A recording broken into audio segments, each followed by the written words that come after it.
Let's get started here in just a second, guys. Let me finish doing my thing. Gotta tell the world. Gotta let them all know what's up. How we do.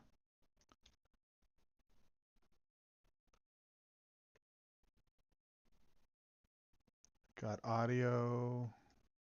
So we are square there. If you're joining us, let me know who you is, where you is, why you is, what you is.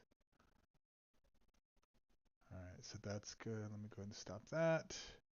And then one last spot will be, actually two more spots.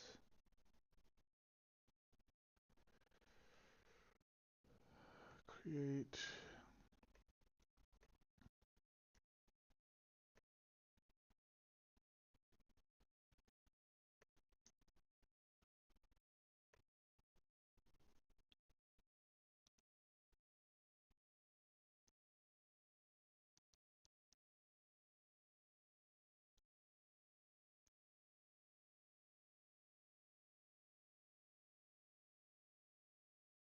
Okay, let's see.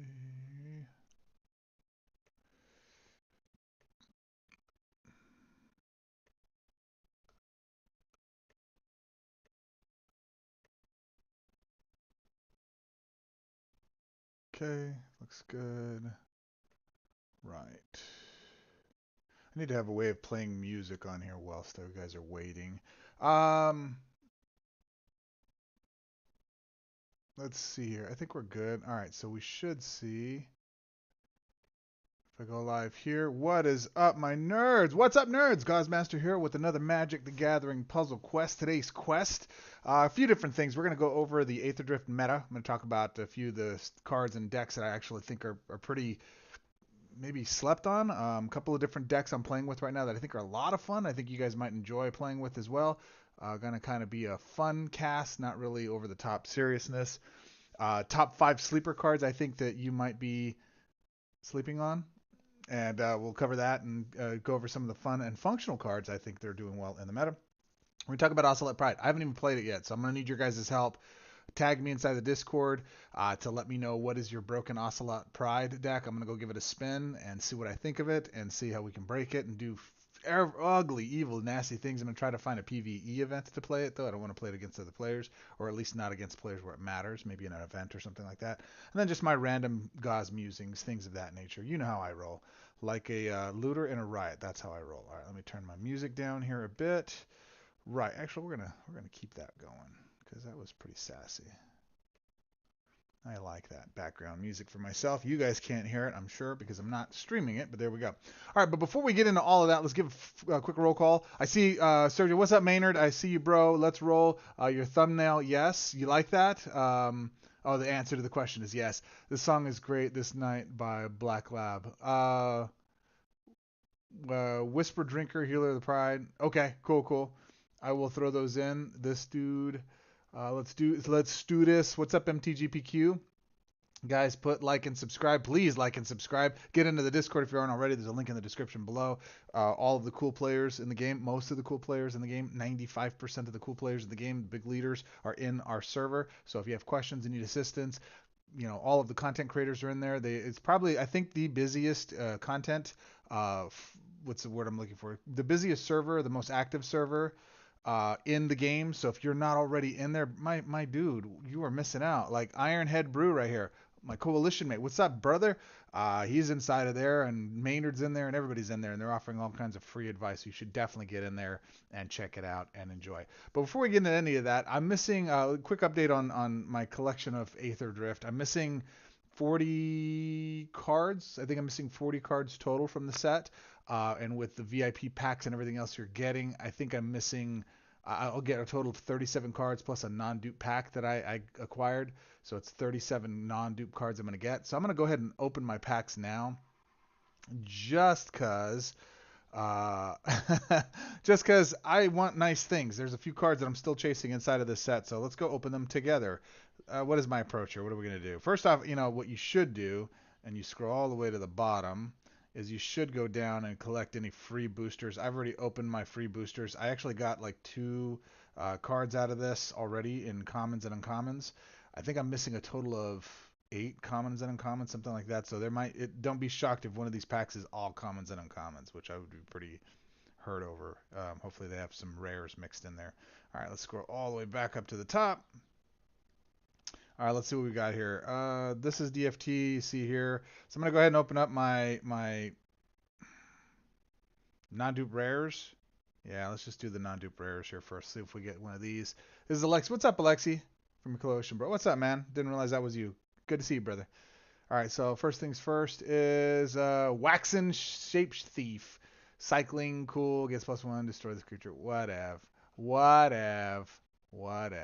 Not overly impressed with that. I guess we can do that up here, yes. Can I move you and not screw things up? Yes, I can. Okay, cool. There we go. Let's go ahead and grab another rare, non-dupe rare. Having my lunch. It's a shake. Started back at the gym. So, this is my lunch break, basically. All right, there's a Bulwark Ox, 5 mana, 2/2 mount, Ox mount, saddle 1. At the beginning of a combat on your turn, this creature's saddle target creature gets +1 when the card is destroyed. It's not till end of turn. It's a permanent +1/+1. And prevent damage till end of turn. Okay, cool. Whatevs. Not overly impressed with that. And then we're going to go ahead and, is this a 1-card non-duplicate? So this is another rare, so I got 3 non-dupe rares for my packs. And then we're going to start opening the good stuff and see if we can get some goodies out of it. Rocketeer Boost Buggy. When your first creature attacks, create a gold token, exhaust. Your first creature gets +3/+1. Okay, cool. Whatever. I'm not, and again, chime in here, guys. I know a lot of you guys aren't overly impressed with the set. There's a few cards in here that I think are really good, and I'm going to show you a couple of deck builds that I think are a lot of fun. Let's see. So that's Red Shift Rocketeer Chief. Uncommon. Common. So just one rare out of those. Yay. What's up, Krulax? What's up, man? Say again, Shape Thief. You like Shape Thief? Is that a good one? I don't know. All right, next set, next pack. Let's do Midnight Mangler. I mean, all commons, yeah. All right, here we go. Here's a Shaky Shake. Marshall's Path Cruiser. At the beginning of your turn, gain 1 mana. Ooh. Exhaust your first creature, gets +2/+. That is a lame-ass card. That is such a lame card.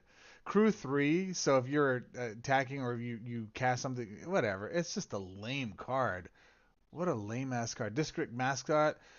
Saddle 3, Doggy. When this creature enters the battlefield, this creature gets +2/+. At the beginning combat of your turn, if this creature is saddled, this creature gets +1/+. Ooh, but it's permanent. At the end of your turn, destroy an opposing support. This creature gets +1.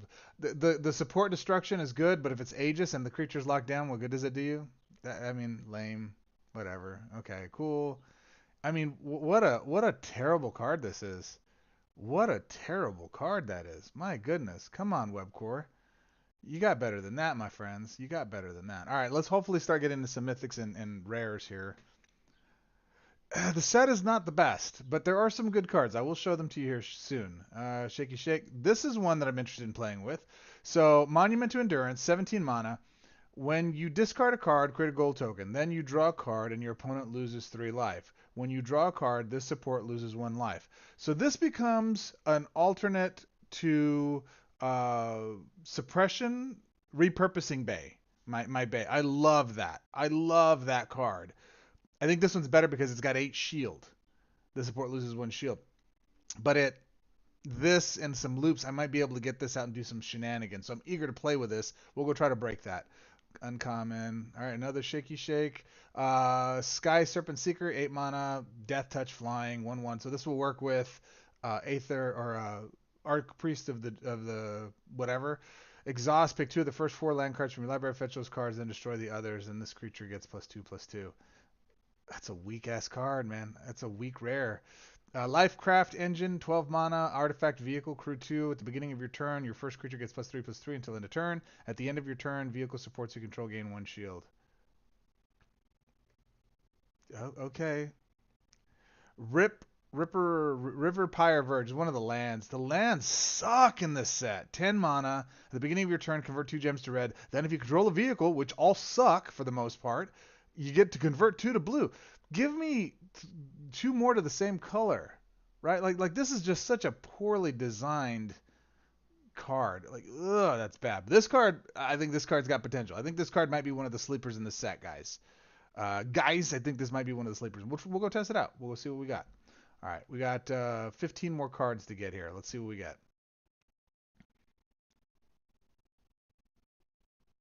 And then I believe that should be all my packs. Let's see, what do we got? Oh, on the wings of gold.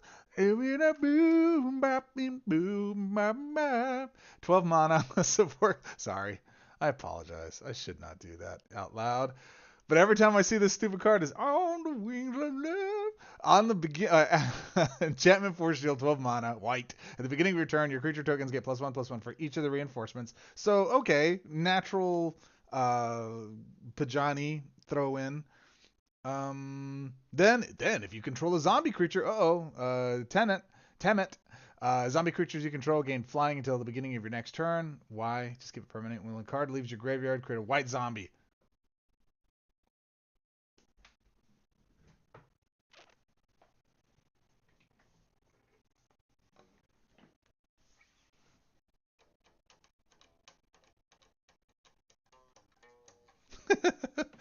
You know I was gonna have to do that. I'll probably have to do that in one of these videos. But there you go.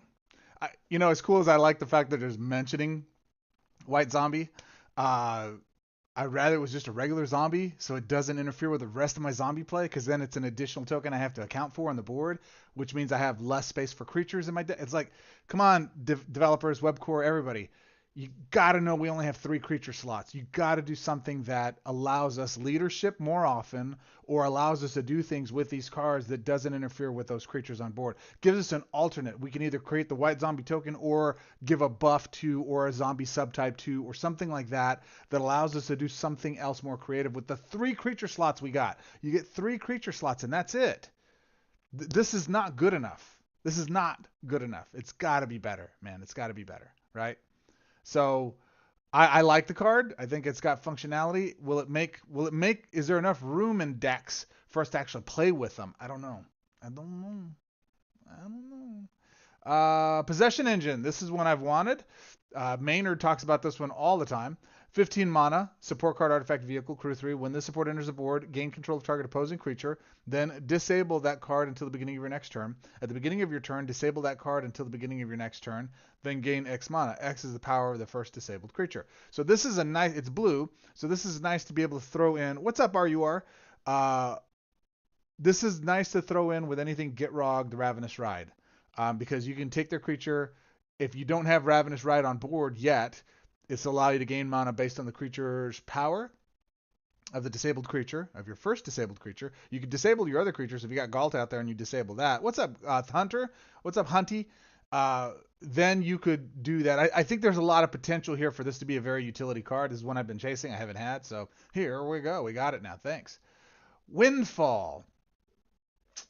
So 8 mana, blue spell card. Each player discards their hand and draws X card, then gain X mana. X is the number of cards discarded this way. We are going to use this with the card we just got a second ago. The Monument to whatever. On the wings of gold. It's too slow. Yeah, Sergio says, or Maynard says that token spawning is too slow. The animations are way too slow. We're still going to play it, see if it's broken. I think that card could be good. Guardian Sunmare? 15, not interested. Don't care. Horses typically suck. Hey, I got some pinks here.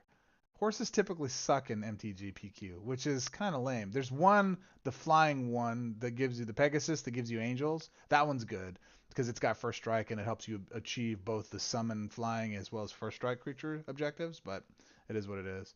Guidelight Synergist. Synergist? Yeah, 10 mana, 04. Artifact was powerful, flying, but it can fly. When this card enters the battlefield, this creature gets +X/+0. X is the number of artifact cards you control. That includes...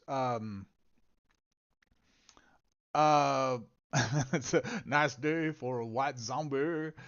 This includes artifact token support, so all of the clues and foods and all that other kind of stuff. Yeah, it could get big pretty quick. All right, so here's a March of the World Ooze. Haven't had this one. 60 mana, support enchantment 3. When the support enters the board, your creatures get +6/+6 and gain the Ooze subtype. When your opponent casts a spell or support card, create an elephant. I'm assuming it's a 3/3. uh, Maynard was talking about this in his last video he just posted. You guys should sub to Main if you haven't already. His link is in my Discord as well, or you can just click on him. Main Loop Beats or something like that, I think is his name. He says it's a weak masterpiece. I don't know. I think those kinds can get out of hand pretty quick. Gonosaur Rex. 14 mana, 8/8. Cycling 6. When you cycle this card, target creature you control gets +3/+3 and gains trample and shield counter 1. So I don't care. The creature's a nice body if you're going to reanimate it, or if you have something that pulls it back from the yard and puts it on board, because then it's a big enough body that it matters. Like with Aurelia's Vindicator. Chef's Kiss, great card. Chase it. But the cycling 6 is actually play, because there's a lot of times where in some of my other builds, not green, where I need my creatures to get trample, but most of my green creatures I run have trample anyway, just organically, like Railway Brawler, etc. I don't know. We'll see. I think I like multifunctional cards. I dig that. So Fearless Swashbuckler. I love that it's a swordfish, but to me I only see an Illithid. It looks like a flare, a mind flare. 8 mana, haste, 3/3, blue-red, fish parate. When a creature you control attacks, discard a card, then draw a card. All right, so they're really leaning into the discard stuff. It's main loop. It's main loop MTGPQ now. Excellent. I so wanted that to make ooze tokens. Hunter just chases token. Unique content. Wastewood Verge, 10 mana. Support card, land, colorless 3. Beginning turn green, black, blue. I hate those lands. I hate them. Don't come around my house. Don't come here. Don't call me.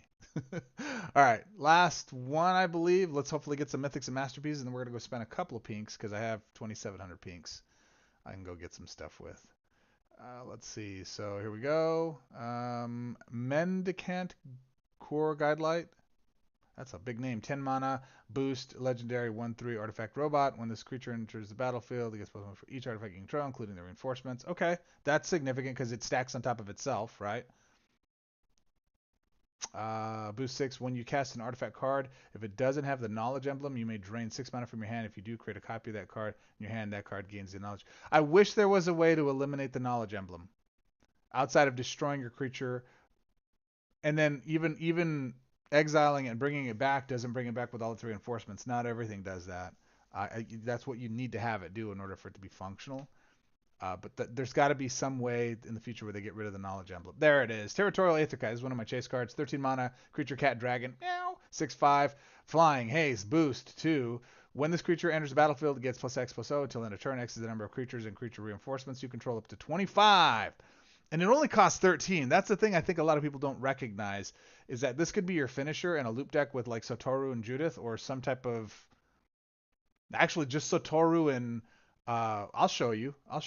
Yeah, I might throw that in there right away because this attacks right away with haste. I don't need to do anything to pump it.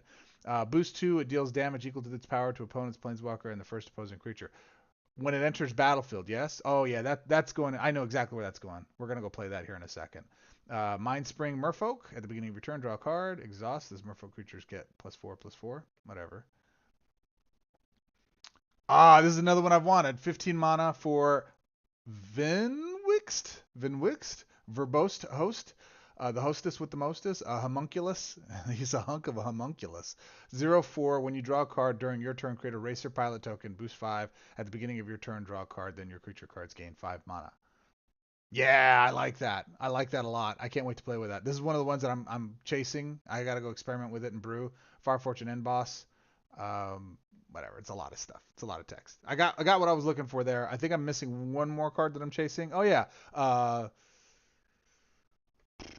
Who's he? What's it? Is that all my free VIP stuff? I think so. Let's go take a look and see what I'm still missing. Hold on, guys. I don't think that's all my rares. I think I'm still missing a few rares.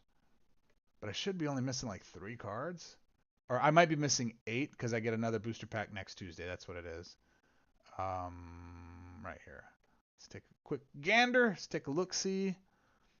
All right. I have all of those. Let's say mythic. Actually, let's say rares first. Holy. All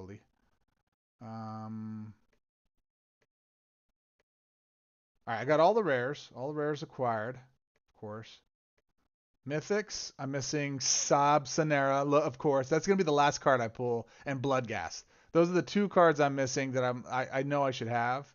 And then there's going to be a masterpiece. 1, 2, 3, 4 masterpieces I'm still missing. So, no, that's right. I'm still missing, whatever. I don't even care. Whatever. Adaptive Omni Tool, Fire Trigger. Boros Charm's kind of the only one I'm chasing. Really, the ones I want are the mythics. So let's scroll down to the elite packs and see if I can go get Bloodghast, and we'll go from there. Is Bloodghast even available in the elite pack? I think it is. I went too far. Man, I wish I could give you guys these packs. Totally wish I could just donate these packs to you guys. All right, let's see what we got here. We got Boros Charm. Yeah, see, there's nothing here that makes me want to spend pinks.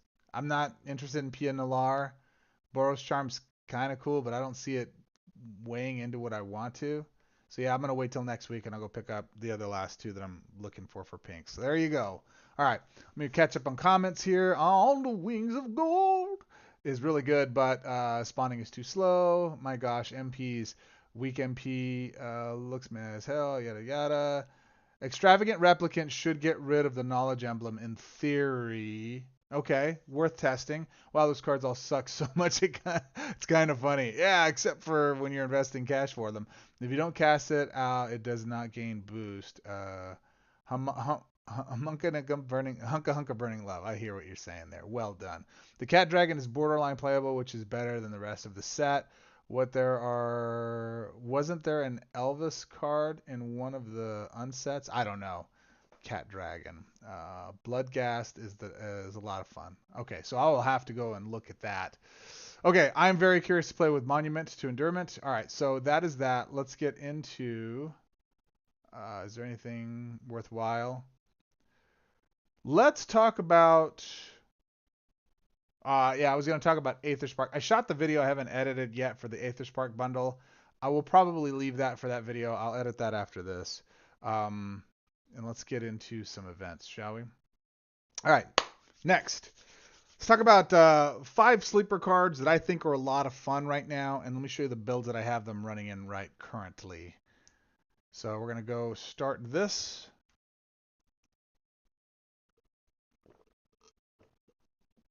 All right.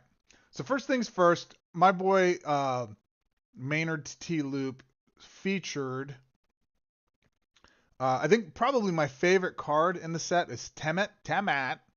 It's not Timmy, it's Temet. And of all the Planeswalkers I'm using with it is Liliana's Death's Majesty. What, Mr. Goz? Why would you play this card, this walker? She is not very good. You say you don't like Lilith. I know, but there's a reason I'm playing with her, because I like Temet.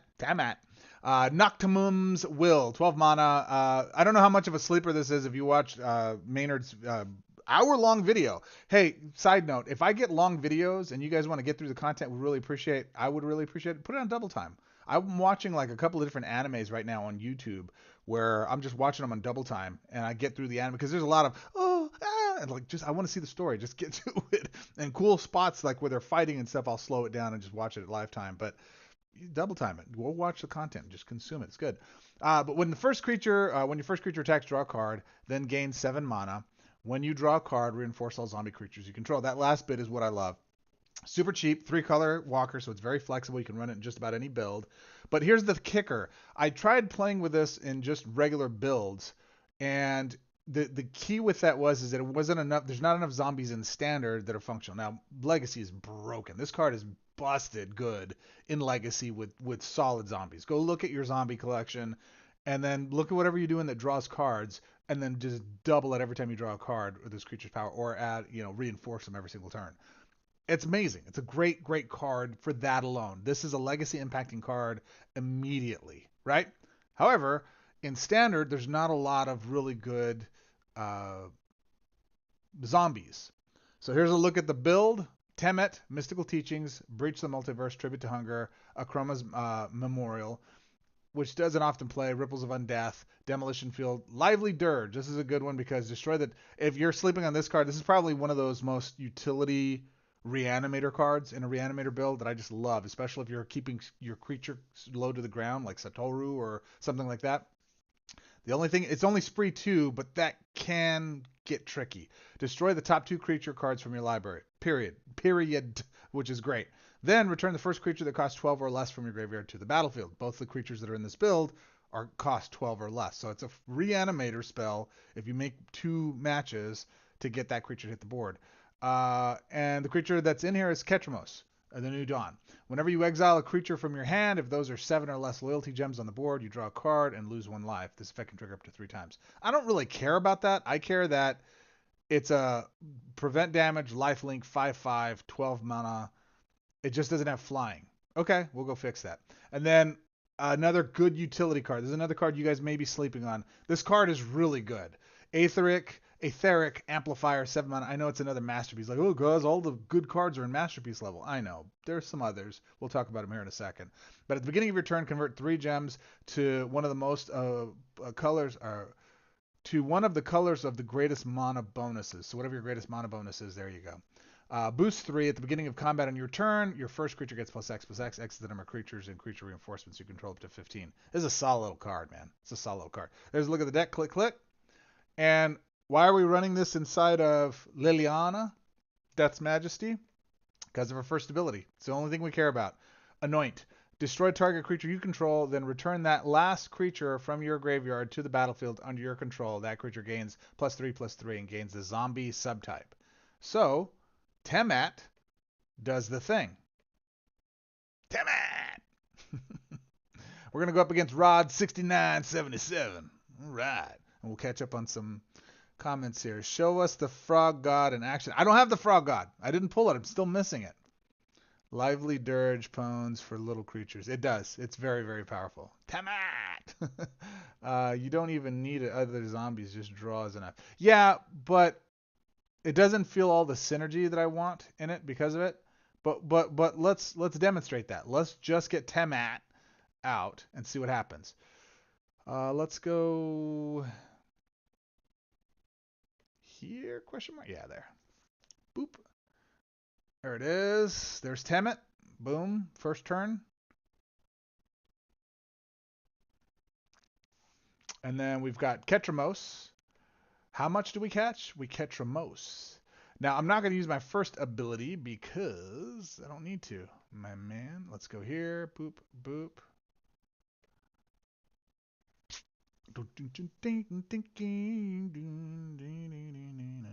There's a band called the Ancients, very undervalued band. I love them a lot. So now, note, my man, what is his face? Rakdos did the thing. He put my thing in the yard, but check this out. I used my secondary ability. Last zombie was destroyed, brought back to the board. Let's make zombies great again. Now, the challenge with Rakdos is I got to deal with Rakdos, so I'm going to go ahead and not put another creature out. I'm actually going to use this card if I can get it out this turn, which I can. And I'm going to go take, a Ketramos, and I'm also going to take a Rakdos for the most. Verbose, hit the wrong creature, but that's all right, though. Because now I'm tripling up the chances he's going to be able to hit something I got. Oh, you buggered. You evil doggy, you. All right, we hit that guy. That's no fair. Doesn't matter, though. Check this out. I'm going to... There's another Ketramos. I'm going to hold him back. I actually want to get Demolition Field out. And I'm going to use my first ability to go ahead and kill this bad buggard. Put it in the yard. Bring it back out. It's got a +3/+3.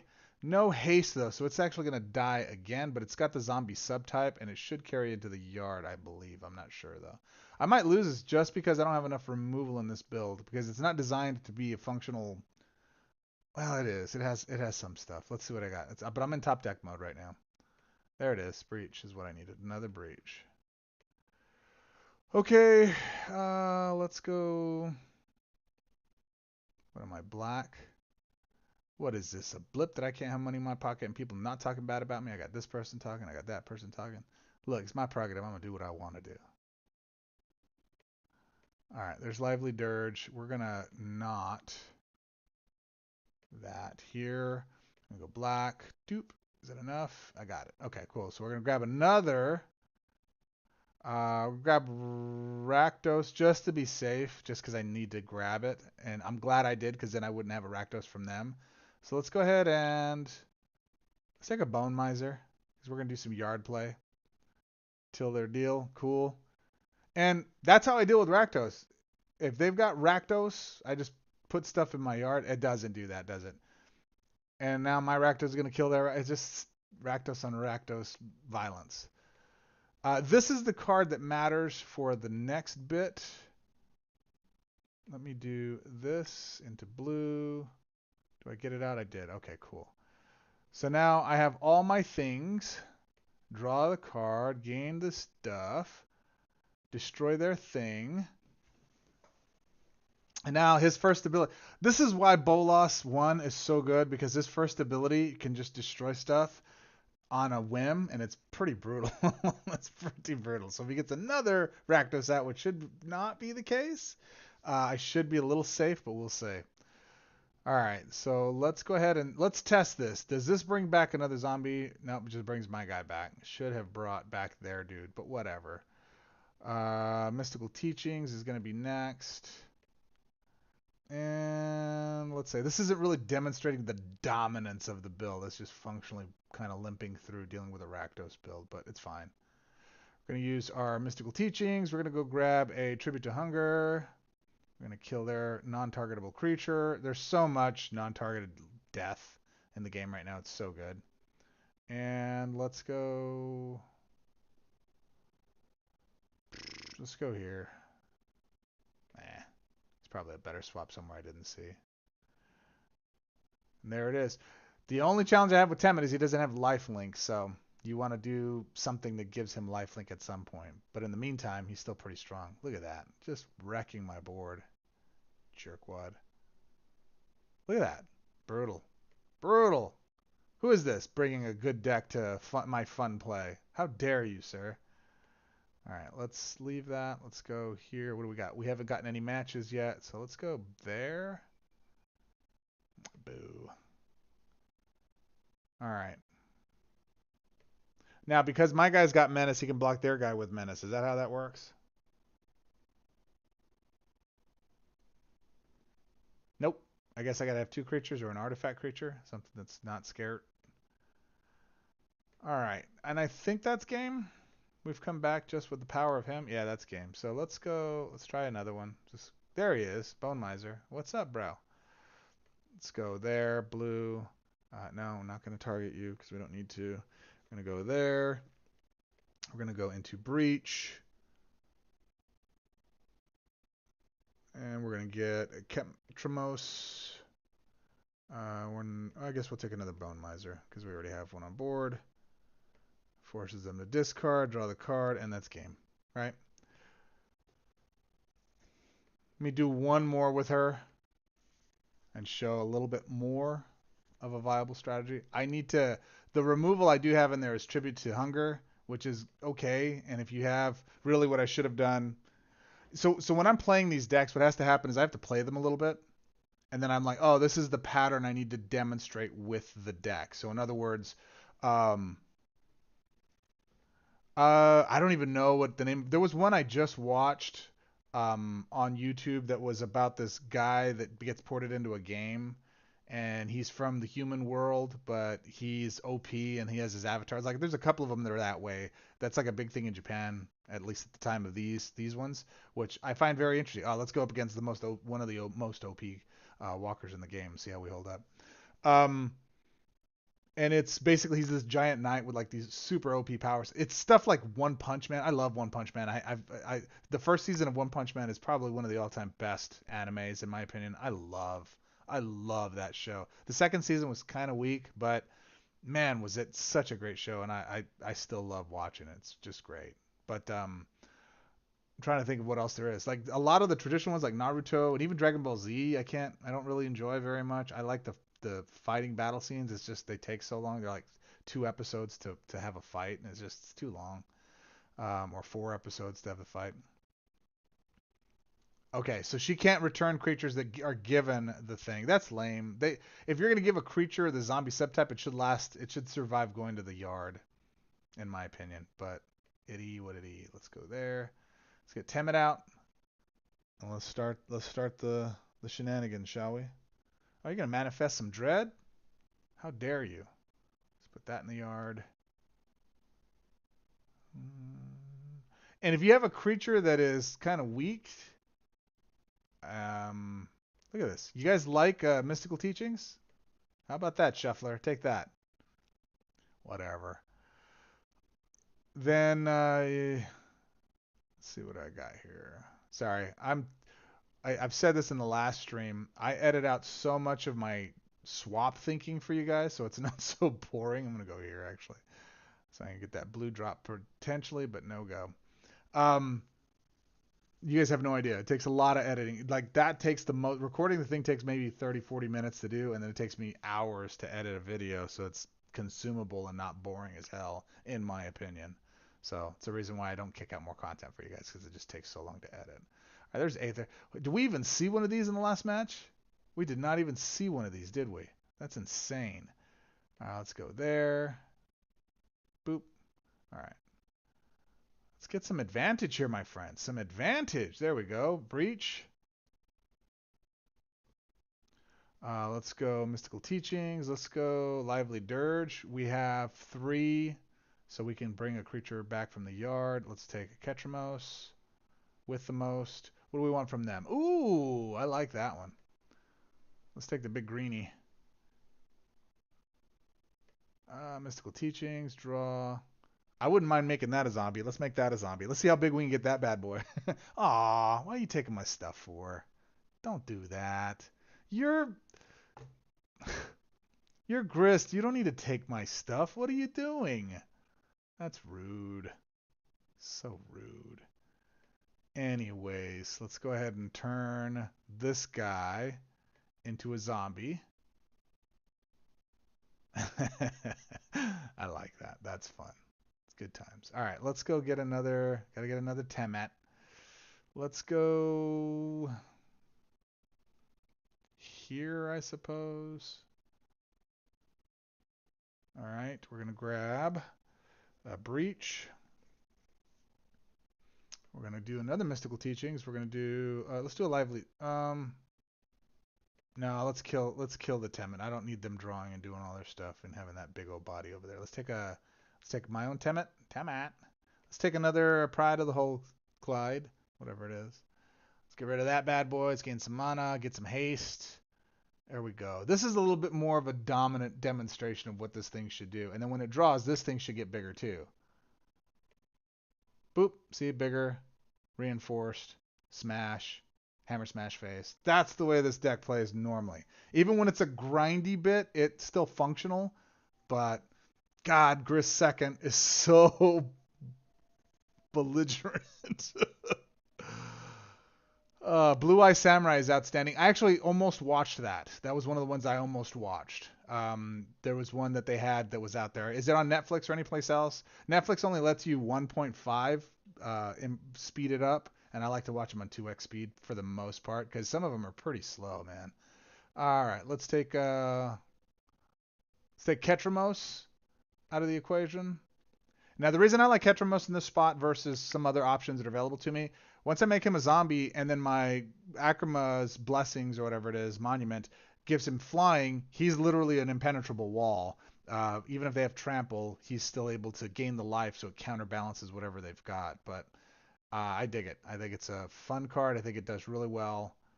And yeah, let's just go there and win the game. Boop, boop, there it is. Let's get rid of all their stuff, shall we? Blap. 36 life. Tribute to Hunger, such a good card. Chase card for sure. Chase card for sure. All right, there you go. So that's that. So I like this build. I think it's fun. I think it's functional. Okay, I'll have to check that out on Netflix.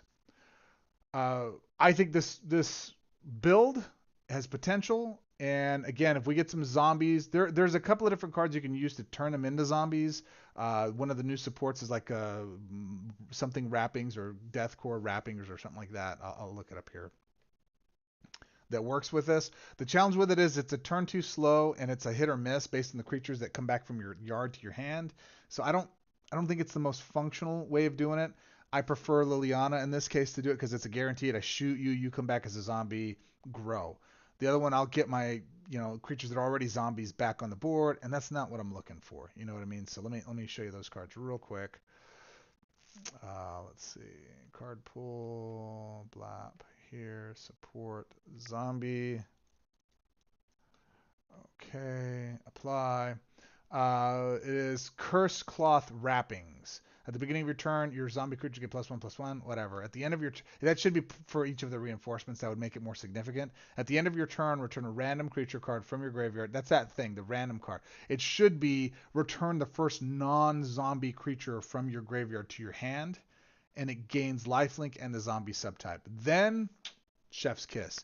Uh, yeah, yeah, that's what I would like to see. And then there's another one. Is it Hour of Victory? Supporting board, create a return, pick one of the first 2 cards from your library, fetch that card, destroy the others. That card gains half its. No, not that. Yeah, that's it. Just Curse Claw. And this was available in Fibblethip this week, so it'll be available again next week, I believe. And if that's the case, and you want to pick it up for gold, you can do that. But it just doesn't do what I want it to do. All right, so that's deck number 1. All right, let me show you. I think what is my favorite build right now in Standard. Let's go collect some pink, shall we? Oh, I gotta go to the Planeswalker thing. Never mind. I'm not gonna do that. No! Let's go down here.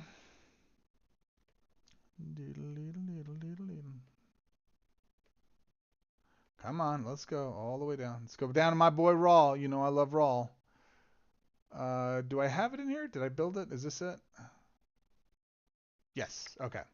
So the next card that you're sleeping on 100%, I guarantee, is Thopter Fabricator.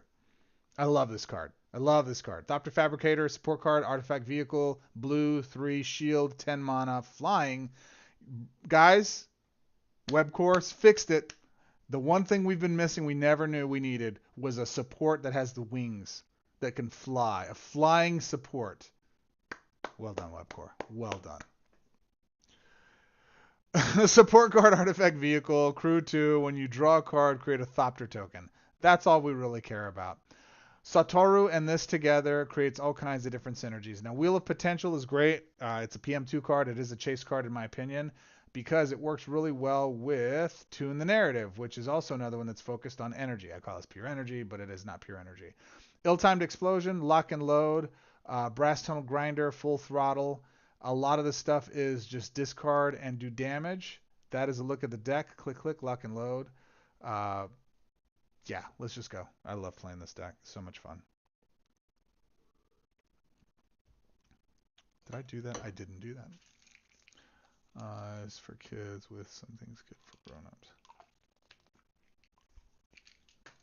Samurai Jack was some fun. I enjoyed it.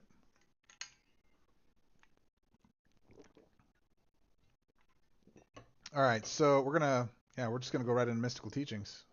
We're not messing around here, people.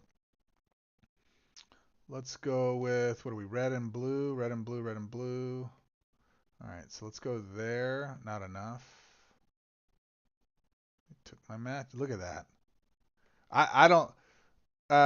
Steve said something on my last stream with him, or on my stream with him, that I thought that's been really sticking to my craw, and I'd love your guys' thoughts on this, which is that Lars tested the average mana gained by Greg in his casts, and what's happening is that he says he averages like 9 mana per average swap. I don't believe that. Like I maybe when he ran it originally it was, but I just don't see it being that way now. It's disgusting. Okay, we got 2. Watch the board here. Watch what happens with this. This is very interesting. So we get energize, energize. And it didn't energize that time. Why? Oh, because I killed it. So this gains steam the more you do it. And the challenge with energize as a whole, there it is. That's gaining the thing. So we want this out. All right, so here's the key. Hold on. Sorry, let me back up for energize. Let me finish my thought on energize. So the thing with energize is that you're going to match them, so it's hard to keep those energized gems on the board unless you're looping. So when you're looping, it's great. On its own, and all the cascades that Greg gets, it really makes it a struggle to keep your flow going and keeping enough energized gems on the board, unless they're also playing energize, which doesn't happen in standard. That only happens in legacy events, so it's not a viable strategy most of the time. In this build, though, however, it works really, really well. So with that said, we want to get Satoru out. We need a blue or red match. And I see none. You guys see a red or a blue match anywhere? It's telling me to make this white match, but... And maybe that's the way to go. Actually, I'm going to go here. I'm going to go into there. Maybe I get a blue match drop. Nope, I didn't. Risk it, biscuit. You got to give it a shot every now and then. Oh, don't do that. It's fine. Doesn't matter. Now, for this strategy, here's the important thing. Okay, so we're going to get the card. We still have the card on board. I'm actually going to ditch the card. I only want to have Satoru in hand. And now I need a good match. Give me a good match. An in-color match. Why do you do this to me? Why? RNGesus, why did you hate me? Dude, I gotta do another white match? That sucks. And there's no potential for drop here. I could go... Is there anything here? No. My goodness. Guys, 12 watching, only 7 likes. Please do the YouTube business, like a subscriber. Please. Please, yes, it would be nice. It would be nice. If you guys could all give a like, that would be appreciative. Please, sir, may I have another like? Let's get this in front of the rest of the 25 people playing this game. Oh, they're taking all my stuff. Look at this. Shieldred is dope. I like Shieldred. Shieldred's a fun play mechanic, play type. All right, can I get it now? There it is. Can I get a witness? All right, here it is. Here's the real power of this deck. Take all the cards out of your hand, put Satoru out. Of course, it's going to do the one thing I don't want it to do. And then it's just going to go do some stuff, and then we just wait. So how's your mom and them? Let's see. So I'm going to tap the screen, make it move a little bit faster. So now this is why for me the discard and I don't need the draw, because Satoru and the Thopter Fabricator do all of the legwork. They do the heavy lifting for the mana gain. I don't, and then I'll run into the occasional lock and load, which will give me 2 end cards that have the mana, but I don't care. Usually I'll get enough mana in the first, and when you're casting the energized cards, you're winding up doing some more stuff with it. Now, the win con can be with the creatures that are striking, but my win cons really are twofold. They're the full throttle, which is the way I prefer it to win, and then there's also ill-timed explosion, which is dropping cards out of hand, dealing damage, and then we go. So you can tell what's happening. If you ditch all your cards, it's a lock and load. If you ditch just the last 4 cards, and it's not dealing damage for whatever reason because they're all supports or whatever, that's an ill-timed explosion. So there you go. And pretty soon, once he reaches 31 in power for the Thopter, then that's just GG. And I can decide to stop the loop if that's the case, but he's not quite there yet.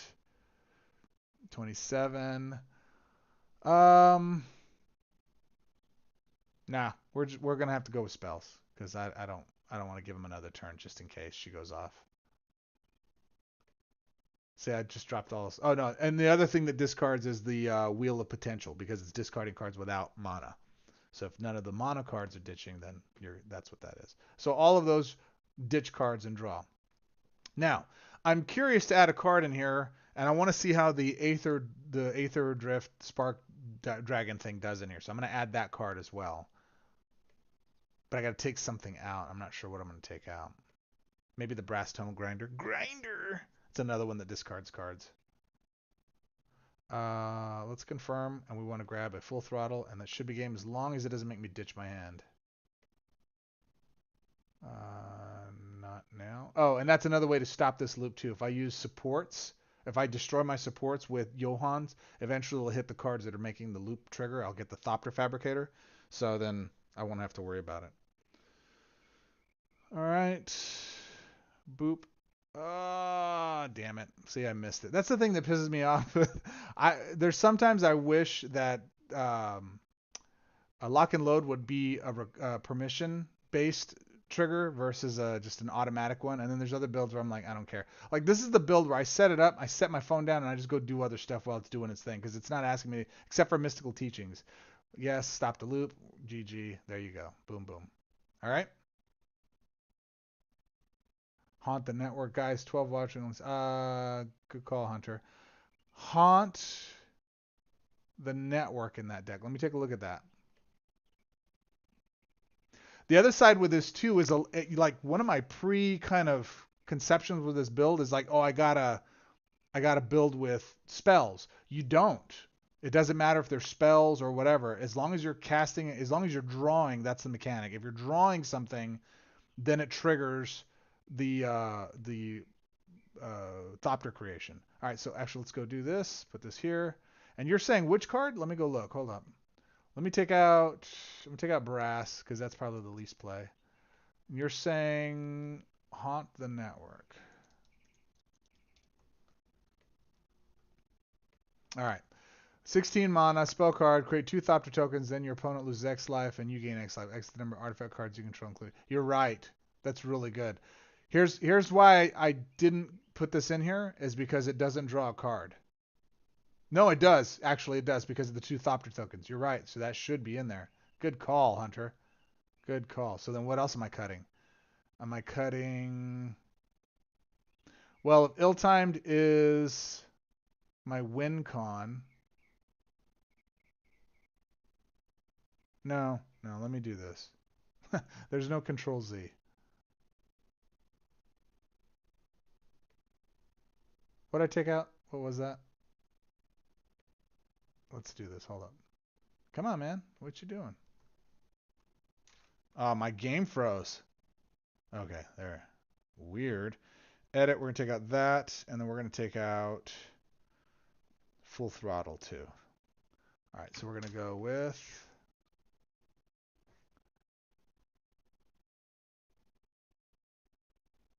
Am I... hold on a second, guys. Yeah, my live cast is frozen. Hang on a second. Let me restart this real quick.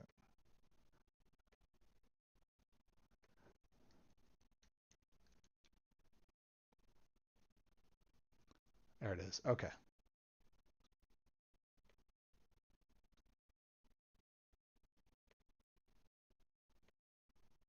Sorry, I got to resize this because it crashed for whatever reason.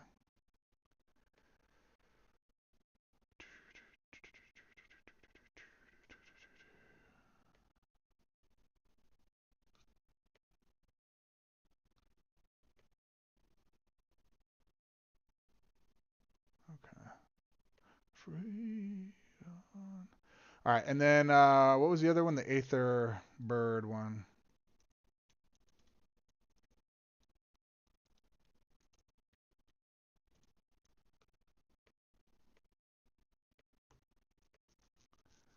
All right, Territorial Aether Kite, right? And I'm saying this one because when this creature enters the battlefield, it gets whatever. Let's just go run it and see what it does. See if that triggers all the stuff we need. So I'm still drawing with this setup. Okay, I'm not. I switch one card out with it, and then I'm adding a card that replaces a card that didn't draw. You guys ever notice this? Whenever you add a card to a deck that gives you like 2 or 3 of them right away, like, oh, you want to play with that deck? Here you go. Or you want to play with that card? Here you go. Here's 18 of them. It's like, no, that's not what I wanted. All right. Okay. Lock and load. Let's get this out next. Let's go there. Blip. Blip. Do I get it? I got it. Okay, cool. Now we need next is good. Tune the narratives, fine. And then another Thopter. I was needing Satoru. I'll have to dig for him using my first. You guys don't see that? I get that all the time. Every time I make a match or I add a card, I feel like I always get that card.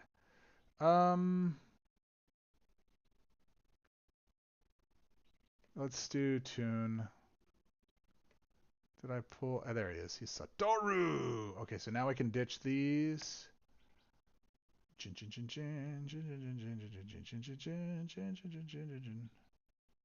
There's a 5 match. Bam. Well, I like this. Board's being favorable to me right now. All right, let's make the red match. Okay, Satoru. So there we go. Spanx. And the reason I prefer the Thopter Fabricator over like Judith is because it frees up a creature slot. So I can actually put something a little more functional that works with them that maybe boosts, like Graz can boost the the base power of the creatures. That's not an option you have when you're running with the creature is the token creator. So that's the challenge we wind up facing that way when you're building that way. All right, here we go. Draw. And what's interesting is that Satoru, I don't know if you guys noticed this interaction, but when Satoru's on board with the Thopter generator, it'll draw all the cards first, and then it'll bulk send out all the mana, which I find very interesting. I don't know that it's supposed to work that way, and I don't know that that's a broken thing, maybe just a timing thing, but it does work.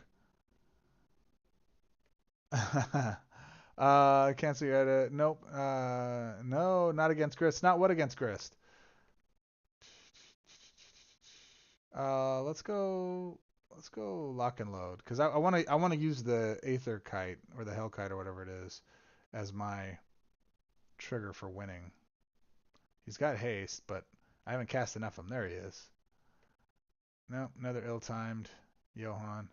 We're waiting so long for a continuous token generating support to hit standard. Yeah. This is one of those things where there's at least 4 or 5 cards that I've seen that I've enjoyed. And listen, let me tell you, the mechanic that's happening right now inside of this set is the draw and then do a thing. So where everybody else is looking for power or whatever, I think what's understated in DFT is that there's 4 cards that do that. The verbose host, the Thopter whatever. There's a Temet. And then there's another one. I can't remember what it is. No, we don't want to stop the loop. But look, he's already up to a 70-15, right? I could have stopped the loop there. They don't have haste. That's another thing, too, is I don't know if this is the way it's supposed to work. Hunter, I'd like your thoughts and Maynard on this one. Akrama's Memorial and any haste given on start of combat is negated. It doesn't work, right? We were talking about this, Hunter. It doesn't work when you stop a loop. Like it just stops all the functionality of everything you do unless you make another 5 swap, right? And because of that, it's stopping. It's taking away from us the functionality that we have in game that we should be using, and allows us to do those start of combat triggers. Stopping a loop should not counter the beginning of combat triggers, is my point. And I would love for them to address that and get that fixed, or speak on it and say, hey, because of the way it's structured, no, it stops everything for the turn. Nothing else will trigger for it, or else it'll start the loop all over again. You have to mute all your cards down, or else it'll start it up. Whatever. But I want to see something happen with it. Okay, so this works too. This is another viable way of getting it done. It's with creature swing. I like creatureless builds, or as little creatures as possible. And so I'm going to go ahead and say yes, stop that. I'm using the direct damage, the face burn stuff, as a preferred way of getting it done. So if you look at the dragon, every time I cast the kitty hawk dragon or whatever it is, everything's cat. There's kitty hawk. There's what is that? Dragon hawk? No, that's a dragon and a hawk. This is a cat and a dragon. What are they doing over in Takir, man? What are they doing? There's some interspecies stuff going on, my friends. I don't know if that's natural. If you mix black into this and use Crypt Caller Chariot, you get zombie on the discards, and it really messes with how the game handles the discard. Really, you end up discarding the new card Satoru has you draw. So now here's the other thing too. The draw function is one. The discard function is another. So I want to go and work with that now. So you got a chance to see how that played. Let's take Territorial Aether Kite. So is this a chase card? It's win more. It's a win con. If you like swinging with big birdies, I like it that it has haste, and I don't have to do anything to give it haste, and it can swing with haste. That's the problem with this token generation. There's no way to give it haste that doesn't interfere with the rest of the process, right? Case in point, if I'm using Judith, my Judith build,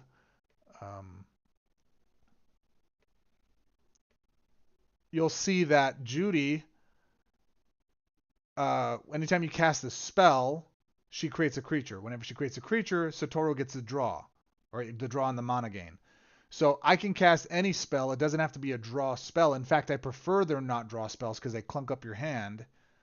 And this one is creature token generation loop, but you want no draw, right? So I can get haste. I can use pump spells where I can max up their power level. And in fact, I prefer cards that don't draw. Time reversal is there more of a control against my opponent, and if I have enough blue mana on or blue gems on board, then I'm filling my hand with mana, and then it helps the loop continue. It actually works for it. Tune the Narrative again. This is a chase card, guys. Tune the Narrative is a good card. It's a functional card. It's not perfect, but it is good. Mid to late game, it's a nice loop continuer. Versus the build I just demonstrated here, this one is all draw, is the main mechanic. So, because that's what triggers your token creation, that's what gets the Satoru draw and the mana, and these two work synergistically in hand. I love this build. I love this. And thanks for the suggestion for Haunt the Network. I think that's going to stay in there permanently. All right, so the next one I wanted to build in here, and I think I'm just swapping out that one card, is the Monument, right? Is that a masterpiece or a mythic? What is it? Monument to Endurance. What does this do? When you discard a card, create a gold token, then you draw a card, your opponent loses 3 life. When you draw a card, this support loses 1 shield. So let me think about this for a second. When you discard a card, create a gold token, then you draw a card, and your opponent loses 3 life. When you draw a card, this support loses 1 shield.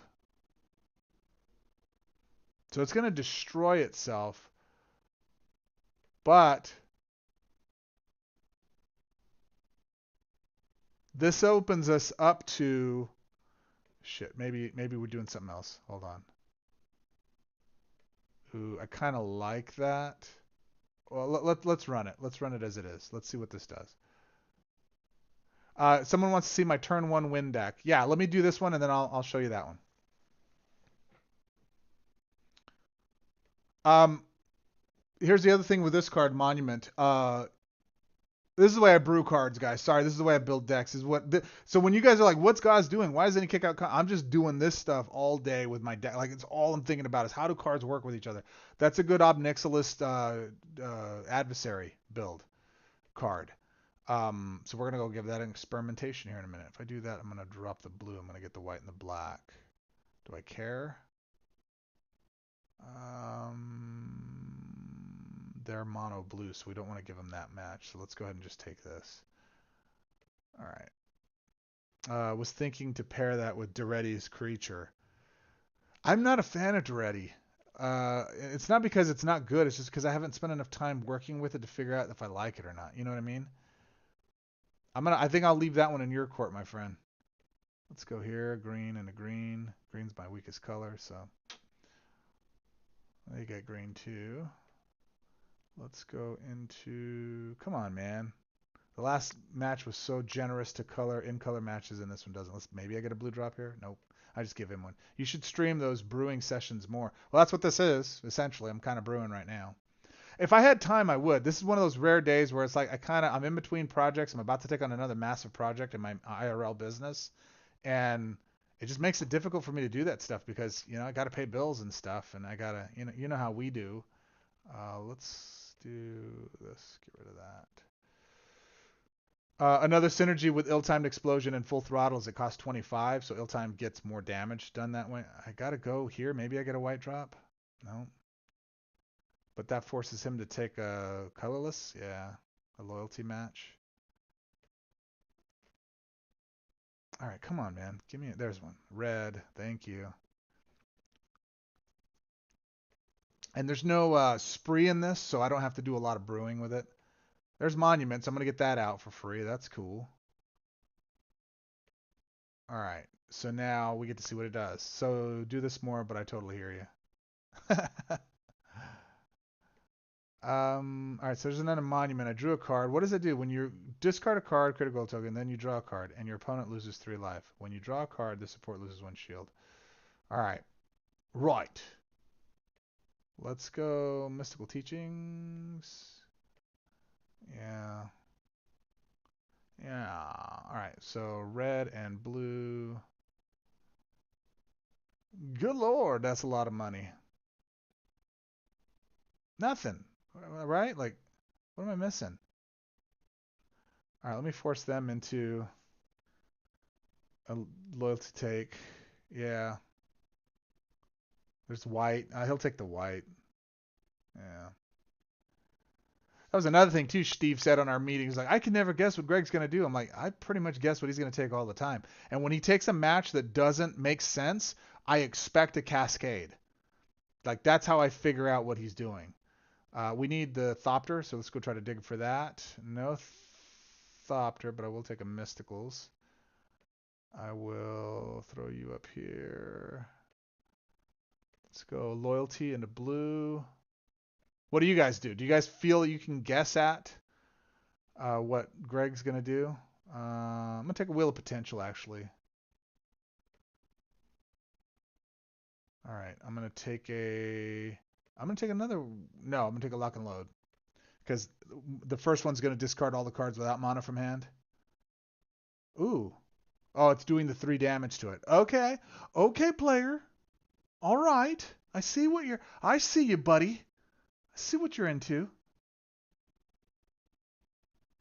I like it. I like it a lot. We still don't have a Thopter deal out. I'm gonna get another one of those, another one of these. I'll get maybe a Tune would be good here. Yeah, let's go for Tune if it's got it. Let's take Wheel of Potential. Boop and boop.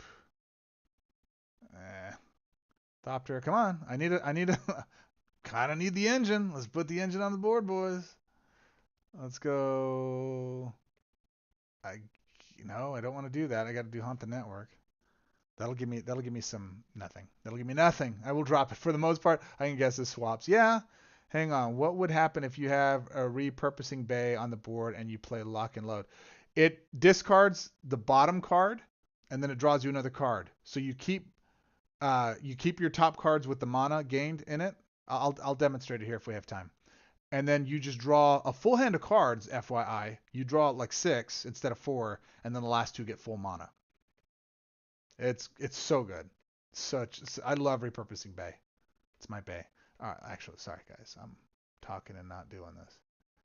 Let's go. Thopter, hey, what's up, Fabby? Fabulous! Not you. You. And then when you come out, I need to draw. So you're too expensive. I can get you for 8. Don't need you. I said I don't need you. I don't need you. Okay. Now, can I get all of this out on this swap? There's a 5 match. I'll take that. Nada, but that's all right. That's okay. Another Quaalude will love me in the morning. Ain't that right, Frank? I guess we'll go here. Maybe I get into what I need. Yeah, cool. Yay! I've got mail. Yay! All right, so there's the draw. I get my creatures. Now we start the thing. Monument is gone, I'm assuming. Yep, Monument. So that's the downside, is every time you draw, you're killing your monuments. And unless you're just putting them back out somehow, they don't stick around. So I don't know that that's going to be the most effective way to do this. 16, baby. All right. Game. So I don't know that quite synergizes here with this. I think that would be a better brew with Ob Nixilis Tyrant. So that's where I'm going to go play. So again, DFT does not suck. There are 3 play styles in it that I really like. I think people are looking at it from a perspective of, I want powerful card. I want another Dragonhawk. Like Dragonhawk to me, I didn't like much when it first came out. Even though I got to spoil it, I wasn't overly impressed with it. And then I started playing with it and I see what builds it works with. And I'm like, oh yeah, no, it's really good. It's really good. It's meta defining. It's really good until Galta and Grist and the rest of the stuff came out, right? So it's very, very tasty. Here's the other thing too. I don't ever like playing matches just to practice stuff. I like to go have something I can win eventually. So I'm gonna go play these next tests inside of Legacy, because I don't care. And Malthazar says this, and a lot of other people say, I won't ever play Legacy stuff. I'm like, why? It's easy to win in these, especially when it doesn't matter. It's just 10 gold. Why wouldn't you take it? It doesn't make any sense to me. All right, so we had a request for, guys, show us your most OP deck. How do you do it? What does it do? How does it work? Galta is power. So let's show you what it's do. Let's see. Does anyone know if Battle for the Ages is easier on the bronze level? No, it's the same. It's the same level all the way through. It's the same decks you're facing. When I think Greg is going to take the 5 match because it's his colors, he takes it. Otherwise, Greg breaks all of the 5 matches. So the answer is no. I cannot guess. It's not all the same battles. Yeah, Battle of the Ages is only good for platinum. Someone has done the math. I don't think so. I think Battle of the Ages from the Ages is one of the few events that even lower ranked folks can do, but you got to have a good deck to do it with. And the deck I just demonstrated, my Satoru Judith build, is phenomenal for that. It's a peasant build and it works like gangbusters. Takes a little while to win, but it's amazing. Garta big! Who said that? Tammy, you are my new best friend. You are my new best. Means you not only watch a video, but you might be a Guar enthusiast. And if that is true, I have lots of respect for you. All right, so here's the build. Sorry, this is Galta's power. So this is the combo. This is the most broken loop thing in standard right now that should not be fixed. Webcore, if you're watching, please ignore what you're about to see here. Tamio meets a story circle. What we're really looking for is chapter 3. Return the last 2 cards from your graveyard to your hand. Those cards gain full mana. Inexorable Tide. There's no limit. Every time you cast any card, it triggers the 3rd again. It starts the endless loop. Beautiful, beautiful. Brawler, Galta, Mystical Teachings, Tempt with Discovery, full throttle for the win con for me. Brass Tunnel Grinder. A lot of people say this is win more and you don't need it. I don't care what you say. I like it. The Ever-Flowing Well, and then Tyvar, Jubilant Brawler for haste as the creature's into the board. If I have to kill the loop for whatever reason and rely on that, that's the way to go. Who was asking for this? Oh, I can't scroll up, can I? Yes, I can. I'm sorry. I forgot who was asking for this. So my apologies, man. Whoever it was, this is what it is. Hopefully you got to look at the deck. I'm sleazy, and I think you ought to know this. Oh, my gosh. Inner City Pigeon. My man. My man. Krulax, but you love Guar. I love Guar. Guar is not safe for work. They're a terrible band. Oh my god, I love them. Guar is like Slayer, where you either just love it and it's ridiculous, or you think it's the dumbest thing in the world. But they have some music that is such banger. What is it? Cell Block 8 or something like that. I forget what the name of that one is. What is the one? The Immortal Corruptor, I think, is a beautiful song. I think it's just a cool song. Gorgor, absolutely one of the best songs of all time, in my opinion.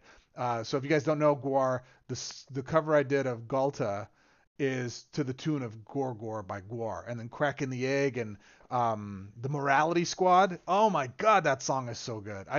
So many good songs. I love Guar. Guar is the best. Everything off of America Must Be Destroyed and Scumdogs of the Universe. Those 2 albums are just terrible. I love them. All right, turn 1 win. Can I do it? I can't do it. So in order for me to pull off a turn 1 win, I have to, and I can demonstrate, I have to get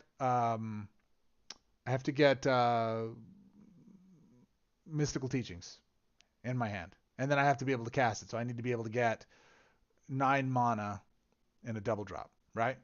Okay, MTGPQ. And you're who? Remind me again, you're on my coalition. I'm not going to scroll up. Who is this? So I don't even need to go in here and fix my health because I'm going to be a turn 1 win. Yeah, I don't care. Let's go. Guar. I've never seen a Guar show. Never been to a Guar show. And now that Odorous has passed away, it's not one of those things where I kind of want to. This has potential, but I have to get so lucky to make this happen that it's almost unrealistic. But I can get a 5 swap here, so let's see. Can I get a turn 1 win with this? All right, there it is. So now I have Galta's charged up. I guess I'll take a Railway here, and I need a Mystical Teachings, and Galta needs to fuel them up. Okay, good. There's turn 1. I'm up to my 3rd already. I grab Mystical Teachings. I got to grab a Tempt with Discovery, and then that's kind of where this ends. It's not going to go because I don't have another way to trigger it again. So I need this, and I need Mystical Teachings again, and I can get it on the next turn. So you're going to see a turn. Oh, no, I got an extra swap. Uh-oh. Watch out, kids. I think that might happen here. Turn 1. Let's see. Can I get into the 5 swap to ensure? I do. Look at that. Bam, baby.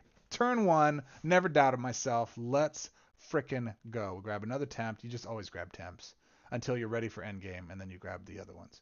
I need an inexorable tide, and I'm gonna grab a brasses.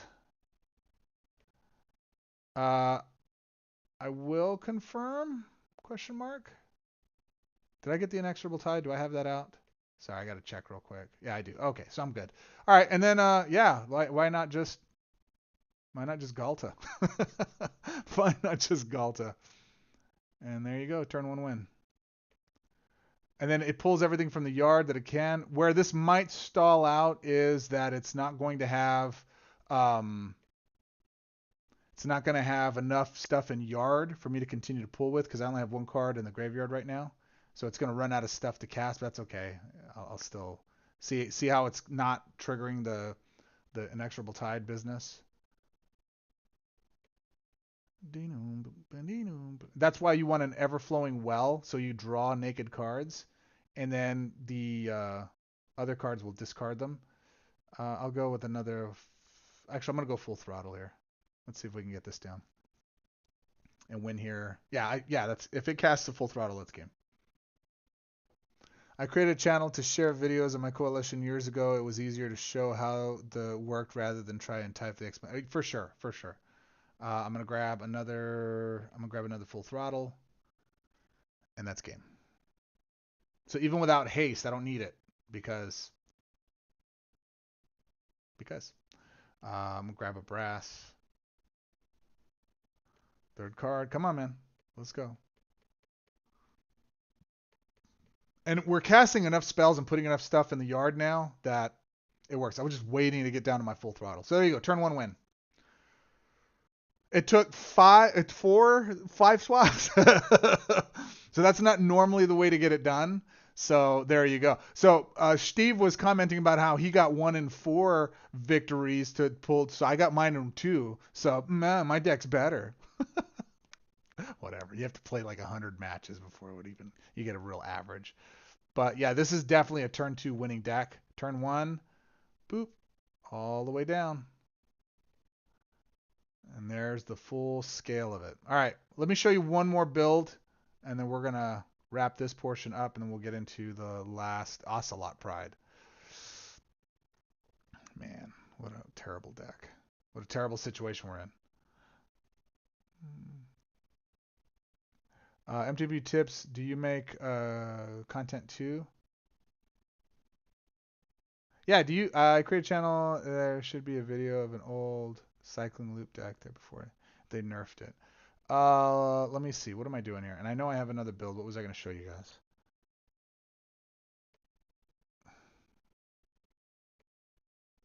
Hold on a second, please hold.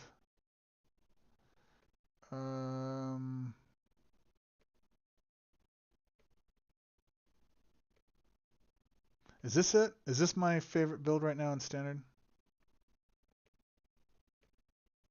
So I'm not going to demonstrate this one, but it's a similar process to what you've seen so far. It's mono blue. Mystical Teachings, Time Stop, Tamio meets the Story Circle, okay? And the combination here with it, this is the engine that drives most of the loops I'm doing right now. I think you've seen 2 or 3 of the engines. Actually, there's one other engine I'll show you right now.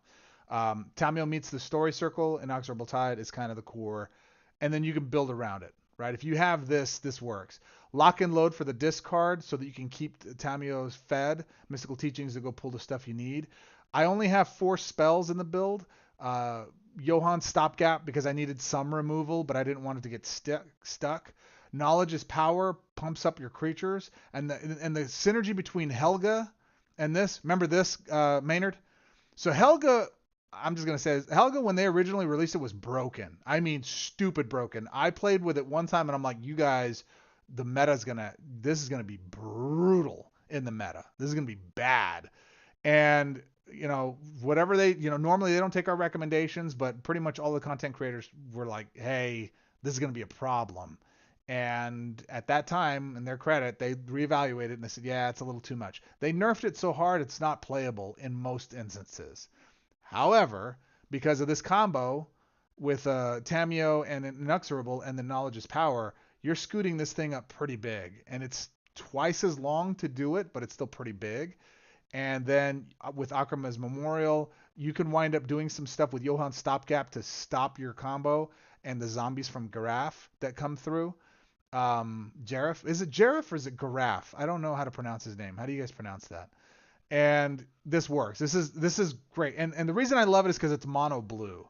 This is an OP stupid deck in mono blue. I love this deck. I'll play this deck often. I love it.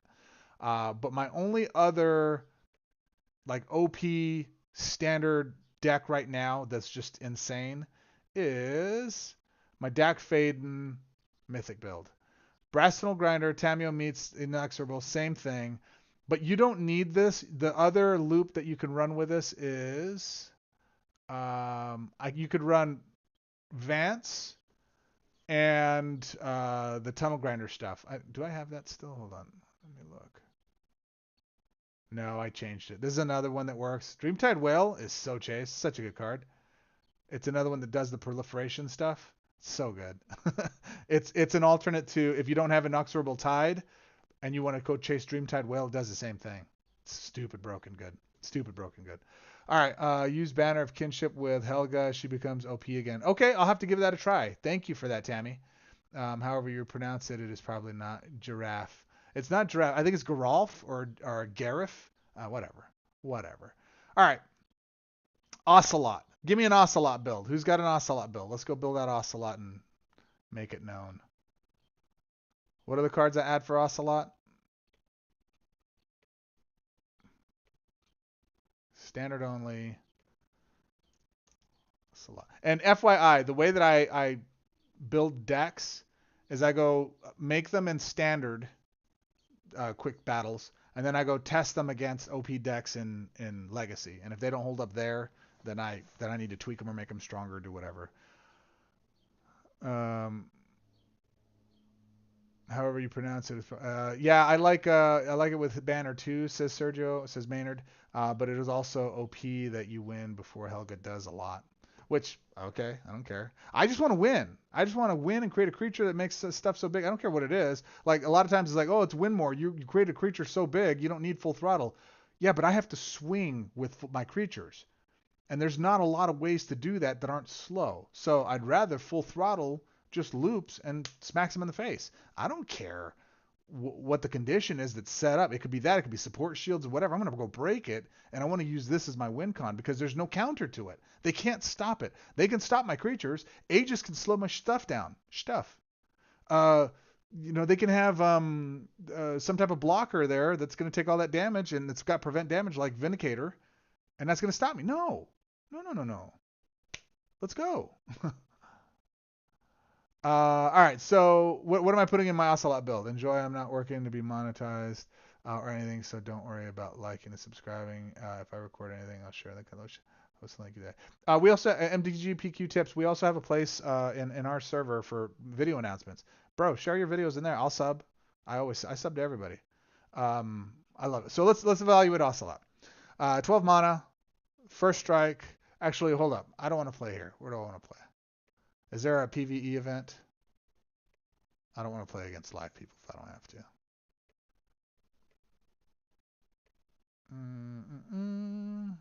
Rising Tensions. Is this a PvP event? No, it is PvP, huh? Yeah, it's PvP. Nope. What's last? Battle from the Ages. Shall we take it in Battle from the Ages? No, I don't want to be here for an hour. Thank you. We'll just do it in We'll do it in quick battles. Fine. I'm with you. I think it needs to be nerfed. I think anything that's a 2-card loop that Greg can pull off just stupid easily, it's too. You know what? Yeah, let's prove it. What are the cards I need? Whisper Drinker. Is that? I don't know what that is. Let's go here. Let's go read the card, shall we? And let's go build it in my favorite, Sauron. Let's see. So Ocelot. Now I'm going to tell you guys a story.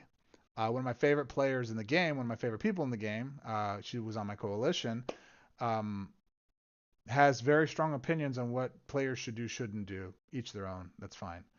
Uh, she ran into this first match, this last event, and quit, like rage quit. She finished the event, but said, "I'm done. I don't want to play this anymore because this is just too, it's too broken. Stuff is getting too broken."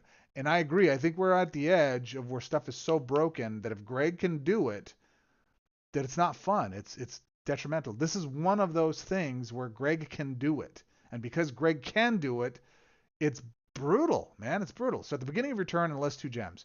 When you gain life during your turn, create 3 Ajani soldier tokens. At the end of your turn, reinforce each token creature you control. So I'm immediately thinking healer. Do I need healer? Right? Like healer and then um, just gain life. Yeah. So we're going to do what? And then what? Token. So it's gain life and then token. When? Those are my keywords. So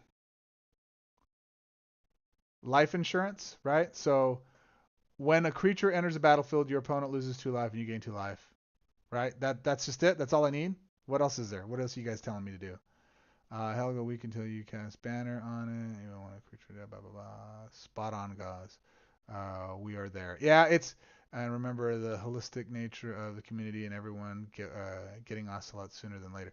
Well, that's just it. Is that Ocelot's? I barely got Ocelot a couple weeks ago, right? So I haven't been playing it just because I don't want to play it. I don't listen, I love loops. I don't like loops like this. Where it's just 2 card combos and I win and let's just set it down. It's good. No, I like a little challenge. I'm a brewer. I like to. What about this? What if I tweak that? What if I add this? What if I put some of this in there? What if that? Blah blah blah. And by the time I'm done, it's like, oh, this is cool. I've shown you my decks. You guys have seen how I build and I play, and they are dominant. They're friggin' dominant decks.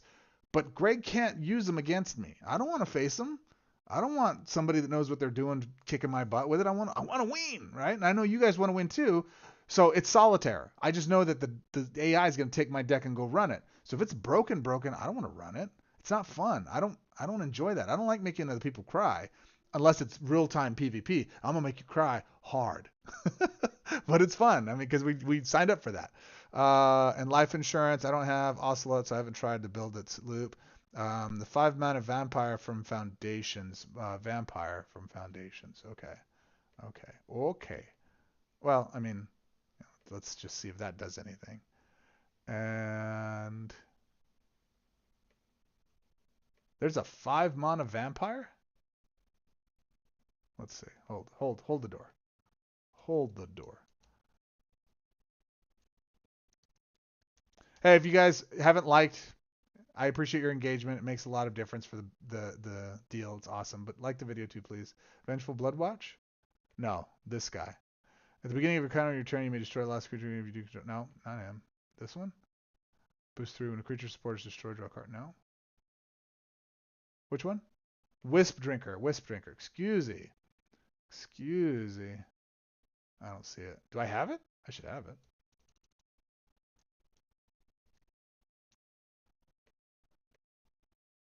There it is. 8 mana, not 5. When a creature with base power 2 or less enters the battlefield to reinforce under your control, your opponent loses 2. Okay, yeah, easy peasy. What else? Anything else? And then just gain life.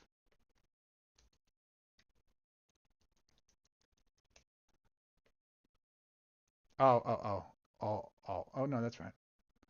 Boy, I like this card a lot. A lot. Let's see. Let's you know what? Let's make it pauper. Peasant rather. What do we got?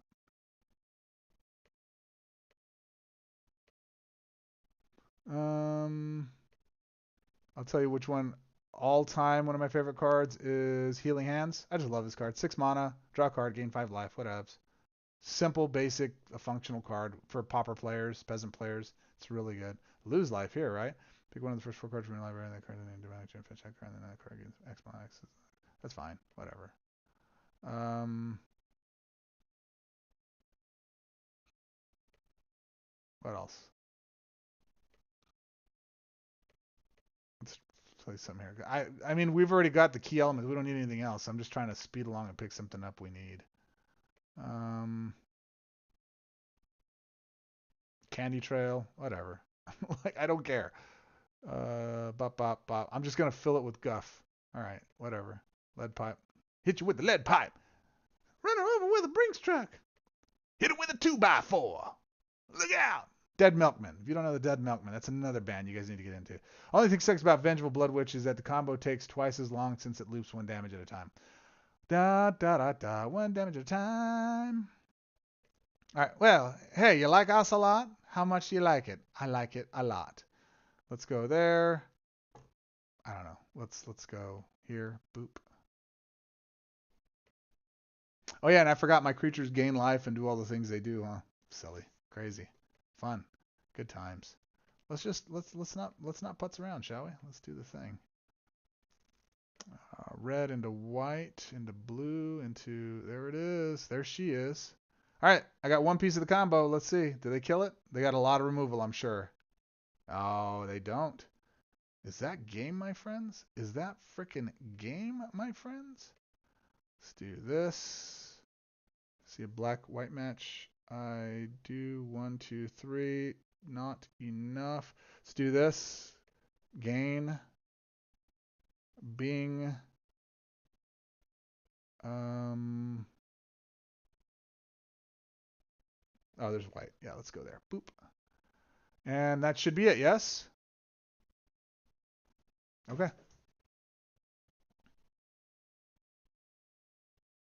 Yeah, that's a problem.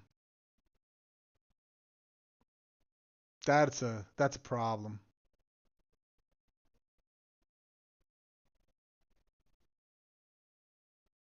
See this kind of thing right here? Not interested. It's not fun. To me. Now I say that and then I show you some of the other loop stuff that basically do the same thing, but they take me 3 or 4 cards to get to work to create the synergy. Right? And that's fun for me. Yeah, and again, for those of you that are going to play, look, let me give my disclaimer.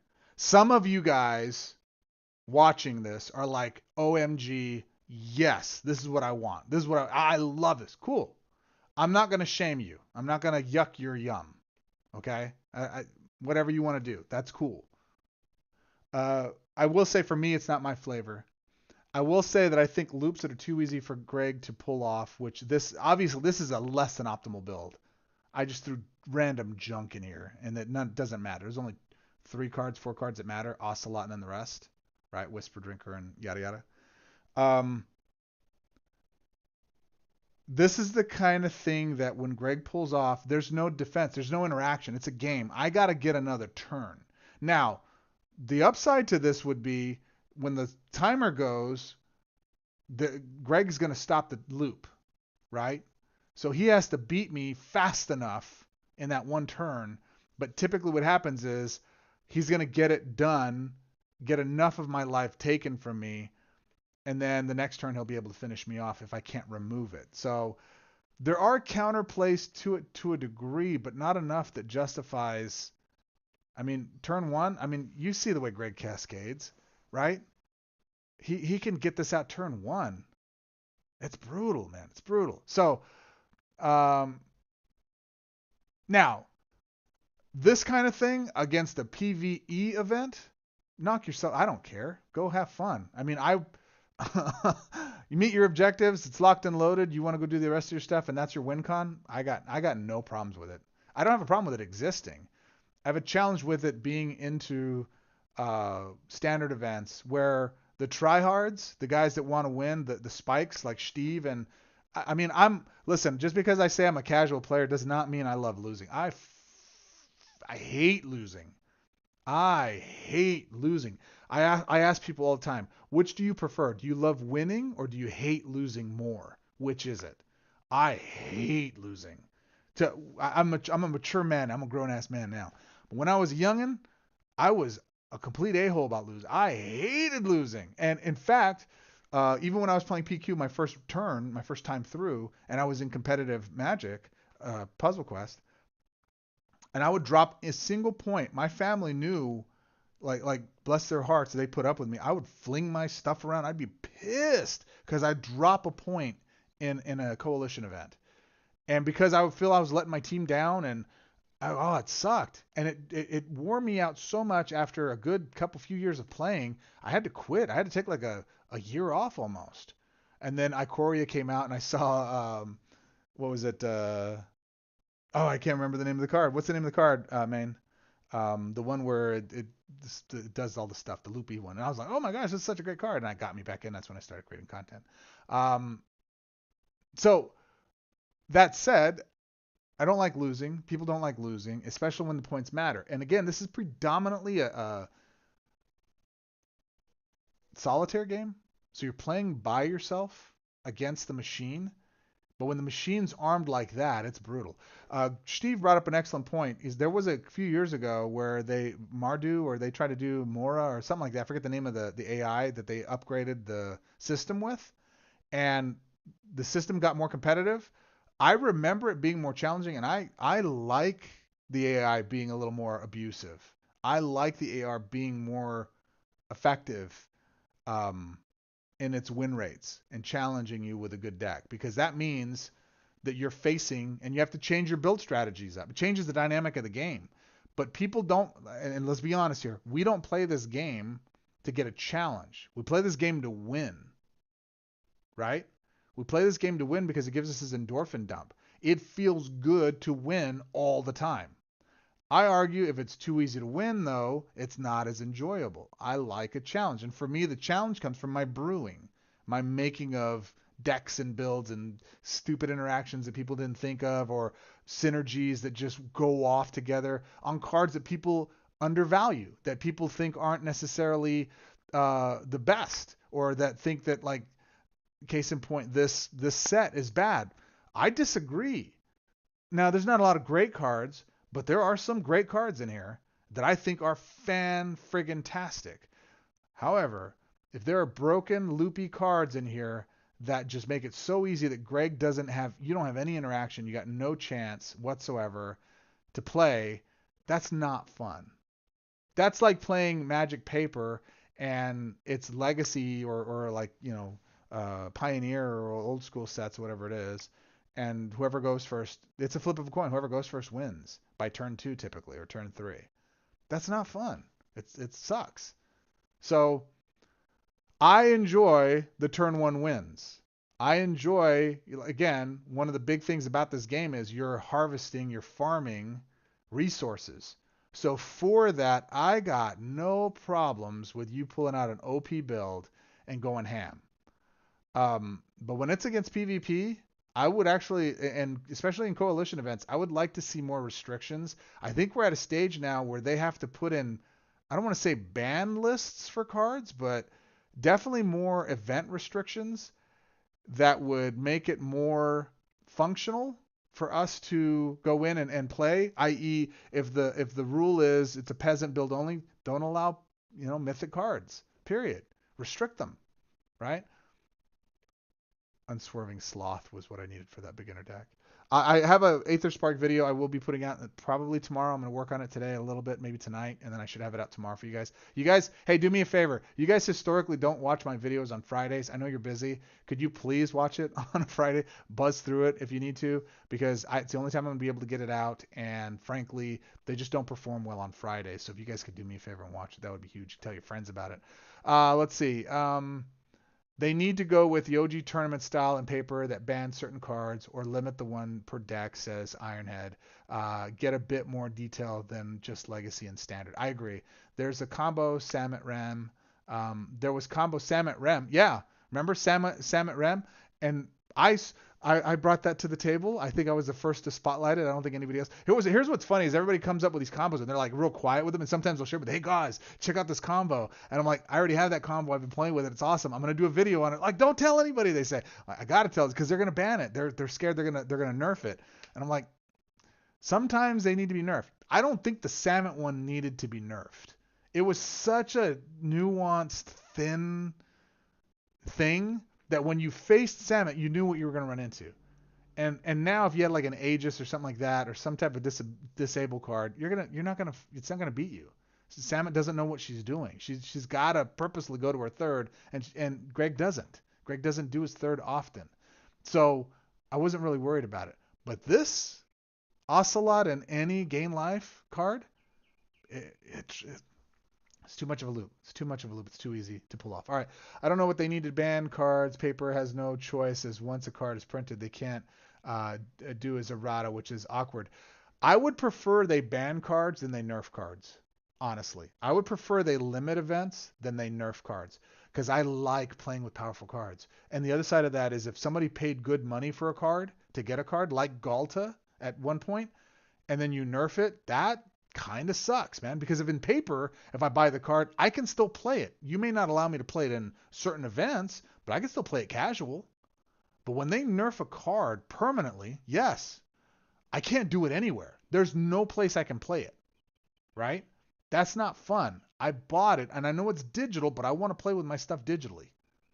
Maybe create 2 versions of the card, right?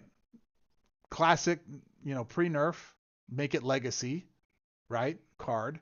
I don't know if they can do this. Again, I'm talking because I don't know the restrictions of what their frameworks are. They have restrictions, and I'm oblivious to it.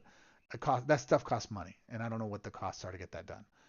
But create a legacy version of the card in another place, so you can play all you want legacy ways, and then create the new standard version of it, and we can play that in events where it's nerfed. I'd be okay with that. Tammy McCummers, don't feel bad. I just started playing again since New Capenna. I'm still in Exelon for Citadel. I'm going to be doing a full breakdown, and if you guys want, I might be able to do a live stream of it on my free-to-play account on how I actually go get all the cards from standard set. It's such a grind, but I can do it, and I have tons of resources saved up for it, so I can get it done. Digital game, and I got one more thing I'm going to do here before we wrap up. Digital game lets them alter cards. Suspect they should be advantage on them. They have done so before. They have. Adding a percentage restriction, just like the percentage to opening packs. I'm not sure what you mean by that, Ironhead. They went overboard with X per turn limits for a while, though, killed the potential of so many cards. It's got to be a middle ground. There does, and I agree with you, man. See, that's the one thing I don't want to see happen. I don't want so many cards limited. I don't want every card limited, because I know there are some people, and this irks me. There are some people that are like, there should be no loops in the game at all. Screw you. Friendly, respectfully, I adore you. Screw you. Let me play my game, please. Let me play my game. Okay? I don't come in there and tell you not to play with tokens. If you want to play with tokens, you play with tokens. I don't like tokens. They take too long. Let me rephrase. I love tokens. I don't like playing with them because they take too long to do, right? So because of that, I'm not overly excited about playing with them. Vince is the next one I want to go build out, and I'm going to start playing with that one, because that's going to be the new Judah. I think Judy's going to be better, but racer pilot token, boost 5 at the beginning of your turn, draw a card, then your creature's gain card. So this is at the beginning of your turn, draw a card, then your creature cards. All of them gain 5 mana. Okay, but I'm only playing with 2 creature cards in my build because of the racer pilot, so that's kind of Yeah, that's lame. When you draw a card during your turn, create a racer pilot token. And these are what? 1/1s? So here's the thing. This creature gets +X at the beginning of each combat. Aha! This is what's great. At the beginning of combat on your turn, this gets +X. X is the number of vehicle supports you control. But it's vehicle support. Blah! It should be just artifacts, right? Lame. So maybe he's not Chase, but I'm curious to play with him. Pima is good. I know that Maynard, sorry, I always want to call you Sergio, but his main loop is his name. Kill my loop cards and I will kill your control cards. See how that feel about that. Would they though? Right? Like this is where me and Nalthazar used to get into headbutts all the time. He would call for nerfs on cards. I'm like, dude, shut up. I respect you. I love you. I think you're fantastic. I really respect you. Shut the hell up. Because it doesn't need to be. Can Greg do it? Like that's the barometer. Can Greg pull it off? Because if Greg can pull it off, then I'm worried. But if he can't, I'm not worried about it. Neither should you. Right? You're not going to face it. But just because you don't like it doesn't mean I shouldn't play it. You stay in your lane. I'll stay in mine. Okay? But now, when my loops are too OP, and I'm like, yeah, this is broken. 2-card combos like Ocelot, and I'm going out and I'm wiping the board with folks, and I'm winning the game, and there's no interaction. You can't do anything about it. Sucks. If it takes me 3 loop timers to pull off the thing I'm doing, there's a penalty to that, right? And Greg won't do it. Greg won't take 3 loop timers. He'll do 1, and then he'll be done. And that's it. Unless he makes another 5 swap, then he'll take 2. But he won't typically, right? So Yeah, there's a lot of counterbalance. Steve's possessive argument is, well, that's a terrible way to promote the game if we're telling everybody, hey, our AI sucks. You should come play our game. That's not why people play, though. People don't care if the AI is good or bad. They're playing the game because they like the cards. B, they like the why do we play this game? This game is a relaxing solitaire game. If we want true PvP level combat, we can go play Paper Magic. Arena exists on cell phones. We can play real-time combatants. When Spellslinger was around, I loved playing that because it was a more stripped down version of Arena. It was simplified. It was a lot of fun. I loved it. It was quick battles. You can get in there, get in out. Took less than 5 minutes. Where Arena can take 30 minutes at times if you're playing really, heavy control decks. I don't have time for that. And the good thing about Solitaire Puzzle Quest is I can make a swap. I can set my phone down. I know sometimes it crashes. It's no big deal in quick battles and mining of resources. But, man, do I enjoy just playing, swapping, setting stuff down, going and doing whatever I want to. It's there. It's convenient. I don't have to worry about a real-time person on the other side. It's a puzzle game, right? Like Tammy's saying. And that's a different appeal to a different audience. So, just because you don't like something I'm doing, don't do it. Now, here's where I will kind of point out. Notice, I'm not playing Ocelot out there because I think it's broken. I don't think it's fair. There are a lot of people who think the opposite. I'm going to go play. It is broken. It is unfair. They don't disagree with me, but they're going to go play it. And they're going to play it because, just like Steve says, I'm a spike. I want to win. And if I'm going to play this game to get maximum points, I'm going to play whatever broken thing you're going to let me play with. And that's why he has a problem with it. It shouldn't exist, but I'm going to play it. Okay, then don't play it. Find a counter to it. There's plenty of different ways to beat it. I have ways to beat just about everything, and I love it. It's fun. That sounds awesome. Rip Spellslingers was dead before we got into it. Spellslingers was amazing. Spellslingers was so fun, and the interface and the animations. I have some video recordings. I'm going to put together like a future one day. I've got a bunch of recordings of my gameplay. I was going to leave PQ to go play that game. I was this freaking close, but then I saw that they weren't getting updates.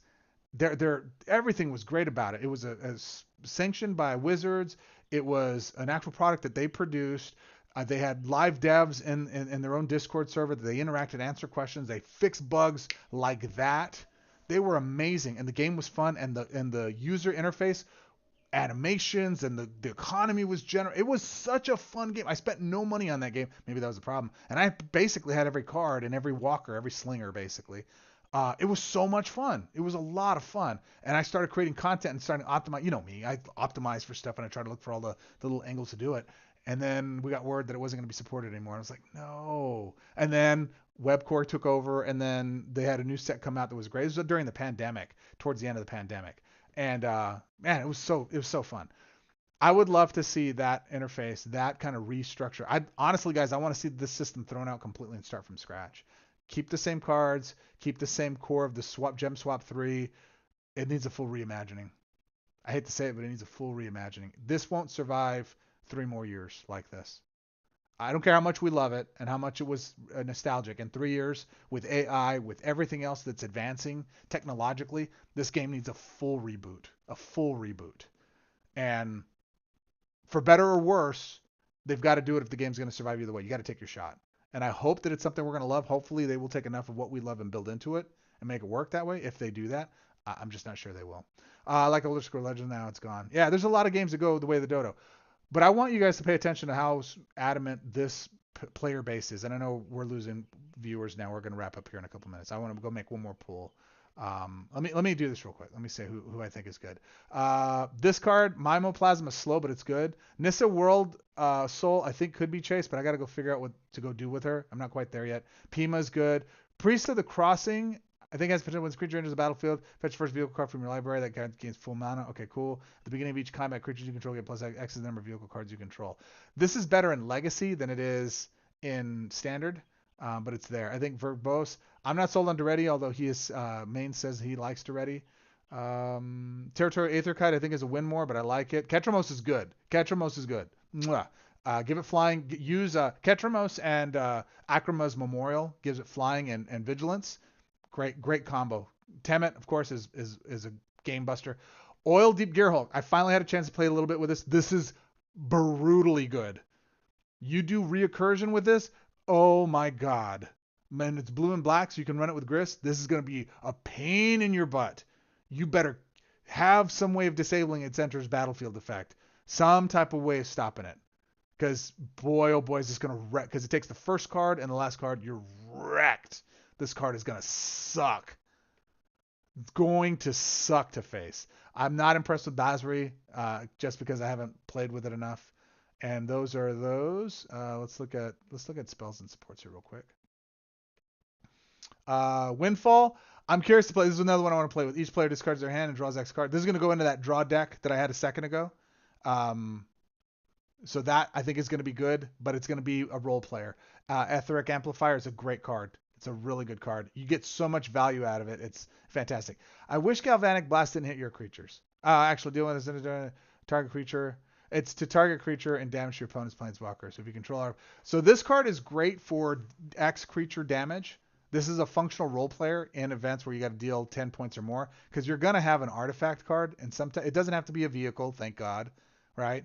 So you're going to deal 14 instead. So hit your own tokens as they're growing on your loops or whatever, and then hit face all you want, or hit your creatures all you want. They're not going to die. You're going to have more than enough body on them over time. It's a good card. Last Ride is decent, but it's not good enough. And then the rares. We'll take a look at the rares. And I saw no rule commons or uncommons that I thought were great. The Landsec, Thopter Fabricator. This is absolute chase. If you guys don't see that by now, this is one of my favorite cards. I think it's fantastic. Great card. Galvanic Blast doesn't hit your own creatures. Right. Oh, it doesn't? I thought Galvanic Blast hit both sides. Or is that the one you're saying is that hits your creatures too? The Verges all suck. I kind of like this, except for destroy target opposing creature with the power 8 or less, then destroy an opposing non-land Vanguard support at random. Destroy the top 4 cards of your library. This has a lot of meat to it. I just wish it wasn't 8 or less, because there's, especially in this meta, Galta, it's worthless against Galta, and that's what you need. So it should be like 15 or less, something stupid like, or just make it a destroy target creature. Maybe the paper card is worded that way, but it doesn't fit in Magic PQ. Perilous Snare is an interesting one, but I think there's so much other better removal and exile in white that's not necessary. Is that it? Oh, and then the creatures. Let's go look at the creatures real quick. Trying to see what I think is great. And you guys jump in here if you see something that's great. Oh, and then I forgot, I don't have the two creatures, the Godfrogus, Sexy Godfrog, and then the Ghast. I don't have the Ghast yet. So I gotta still chase those down. I think this one's interesting. I think this one has some potential and some stuff you can do, but I'm not sure. I'll have to test that out and see. I think it'll be a role player. I don't think it's anything else. And that's all I see. I'll tell you, I thought there's some potential here with this one. I played a lot with this. At the beginning of combat on your turn, create a goblin token, then your goblin creatures gain haste until the end of turn. I like that if there were another way to create goblin tokens because of the haste, right? At the end of your turn, gain X mana.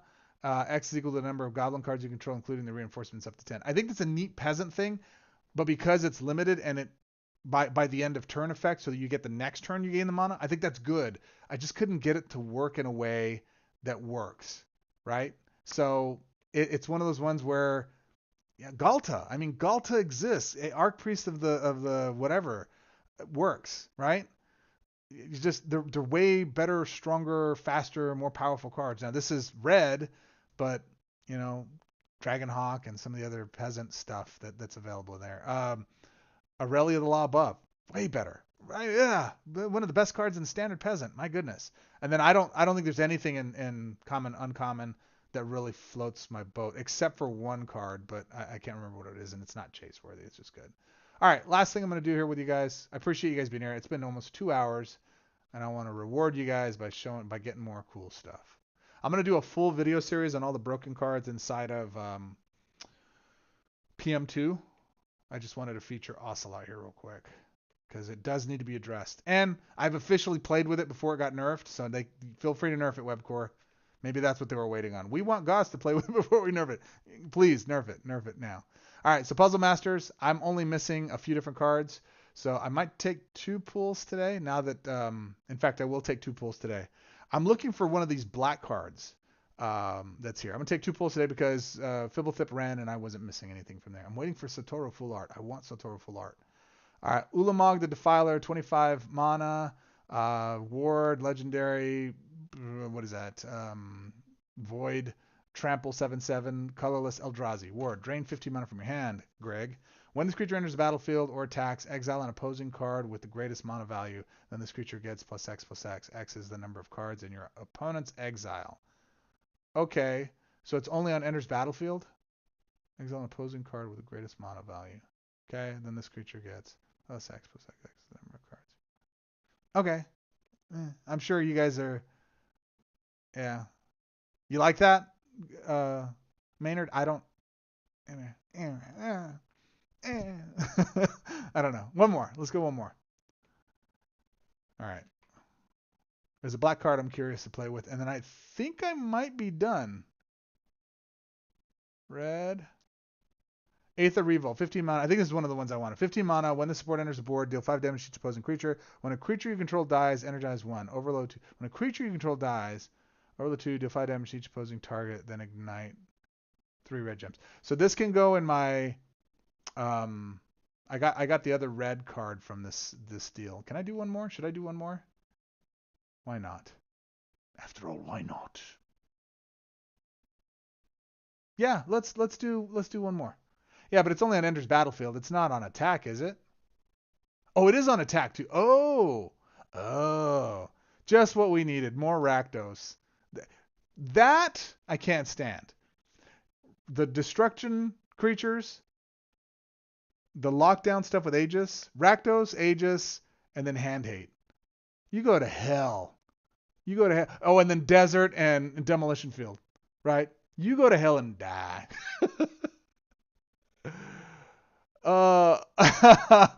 I guess I'm triggered. I don't like the Ulamog stuff because it's just, like you said, it's another permanent Rakdos.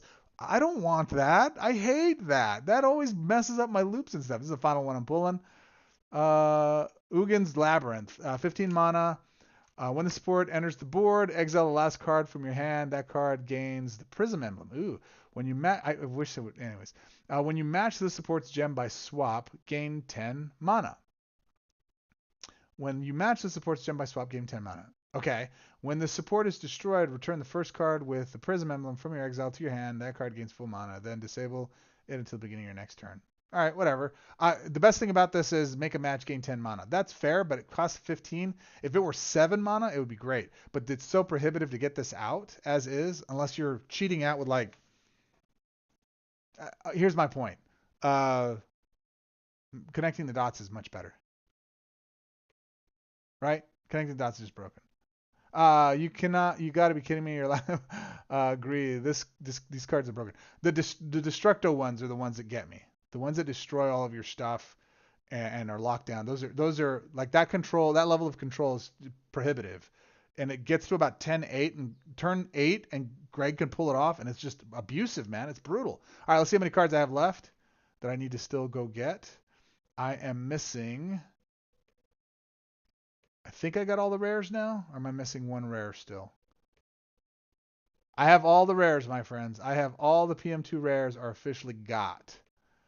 I am missing 1, 2, 3, 4, 5, 6. No, 5, 6.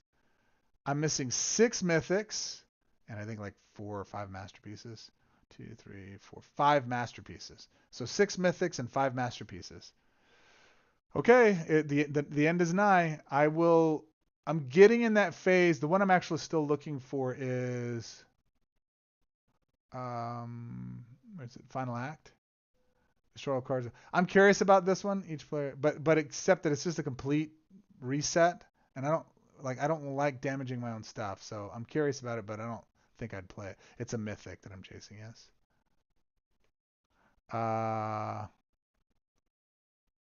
This one, the Nightmare. When the support enters the board, corrupt 3 gems, then return the first creature from your graveyard to the battlefield. When you match a corrupted gem by swap, return this card to your hand against half of its mana. No, that's not it. What's the other one I'm looking for? Emperor of Bones. Oh. Is it this one? Creature A2. When this creature enters the battlefield, each card in your hand gains the skeleton subtype. That's each card, not just creatures. When you cast a skeleton card, this creature gets +2/+2. Then return the first skeleton card from your graveyard to your hand. That card gains X amount of X as this creature's power. The challenge is, same thing with the zombies. They don't keep that skeleton status when they're destroyed and go to the yard. So you got to play specifically with skeletons. But I'm curious about this to making things skeletons in hand. I think that's one I'm chasing. Is there anything else? Yeah. So I think that one I'm chasing-ish. And is there any masterpiece I'm chasing? I'm trying to justify that I'm going to continue to spend gold here.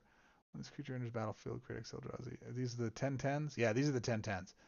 X is the number of opposing creatures. When this creature dies, it loses a reinforcement. Adjust. If it said including their reinforcements, great. If it said all of their cards, period, great.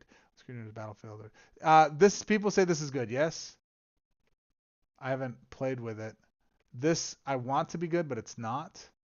When you gain extra up, gain 5 loyalty. At the end of your turn, create a copy of a random non-token card you control in your hand. Then a random card in your hand gains full mana. At the end of your turn, it's fine. It's fine. It's not OP, but it's fine. All right. And then Salvation Colossus. That's a lot of words. I think it's actually pretty cool, but it's a lot of words. I'm not reading that right now. All right, guys. We've dipped. We got to go. I've overstayed my welcome. I appreciate you guys.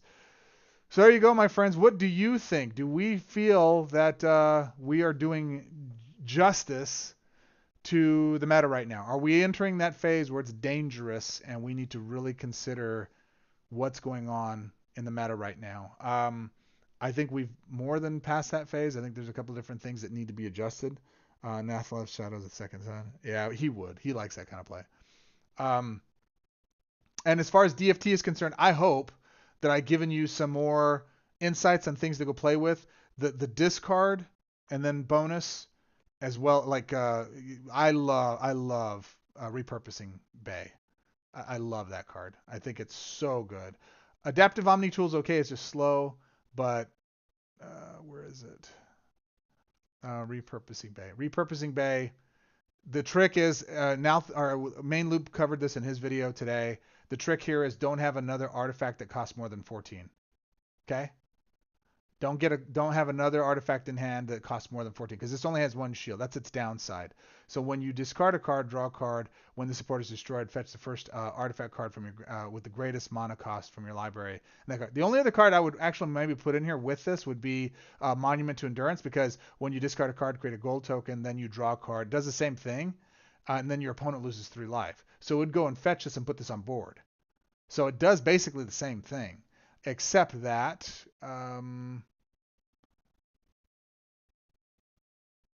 yeah, then you can go fetch another one and keep the loop going and grab another one of these. So it's a little bit cheaper. Anyways, there you go. All right, my friends, as always, I appreciate it. There's a lot of fun stuff in this meta. People just lack the time or creativity to explore more. So maybe that's something I will do, or that we need to do as content creators, is come up for you guys like, hey, these are fun builds. I've demonstrated for you guys some of the funnest builds I have right now. I enjoy playing with them, and they win. Every now and then you get sticky with the Rakdos, and it requires a couple extra turns to win. But they survive, they do well, and they function. I like those builds. I think they're a lot of fun, and I think that the meta is more robust than people are thinking right now. But MTG PQ Tips says, I'm gonna start calling you Tip, just the tips, yeah. In my opinion, if the meta is too fast, you get punished for playing something creative. 100% true. And where you play that creativity, like for example here, I play this build, right? In Revolving Planeswalk, I will master cards because I'm going to go master another 10 levels, and I'm going to go get my free cards. But I'll take an engine, Mystical Teachings, Tamiyo, Inexorable Tide, and Lock and Load. That's my engine. Okay? Then everything else is unmastered. So that I've got 120 XP points that I'm getting for each card that I'm putting in here, right? It used to be, this is how I know the meta is getting stronger. It used to be I could play just 100% all jank cards and I would win, and I can't do that now. I have to take, like, this is an all jank build. Karn Liberated is this is a good example to prove your point. Karn Liberated is a really stupid good card. Exile all cards from your hand. Those cards gain the Deciphered Emblem, then draw 2 cards. It is so good because once you're up to 15, all of those destroy all creatures and all gems. Then all the gems, I love that. Then return all non-spell cards with the deciphered emblem from each player's exile to the battlefield under your control. Those cards lose a deciphered emblem. That is so good. It's too slow. It's too slow. I often will lose because it's so slow. Yeah, and again, so another video I'm going to be doing, guys, for you free-to-play players as well. I'm doing a sequence of, in fact, I can demonstrate it now. Give me a second. Let me hide this real quick. There we go. Let me do this real quick. Let me switch accounts. I'm going to be doing a full build out with my free-to-play account. Never spent a nickel on that account. Well, it's not true. I spent $30 in that account on accident. I bought a Planeswalker in there. I meant to buy in my main account. Contacted support. They threw it over there. I just like to be 100% honest with you guys about this stuff because I don't want you guys to. I don't want to deceive you on it and tell you the truth because I'm too stupid to lie. I won't keep track of it all. All right. Let me go hide my stuff real quick.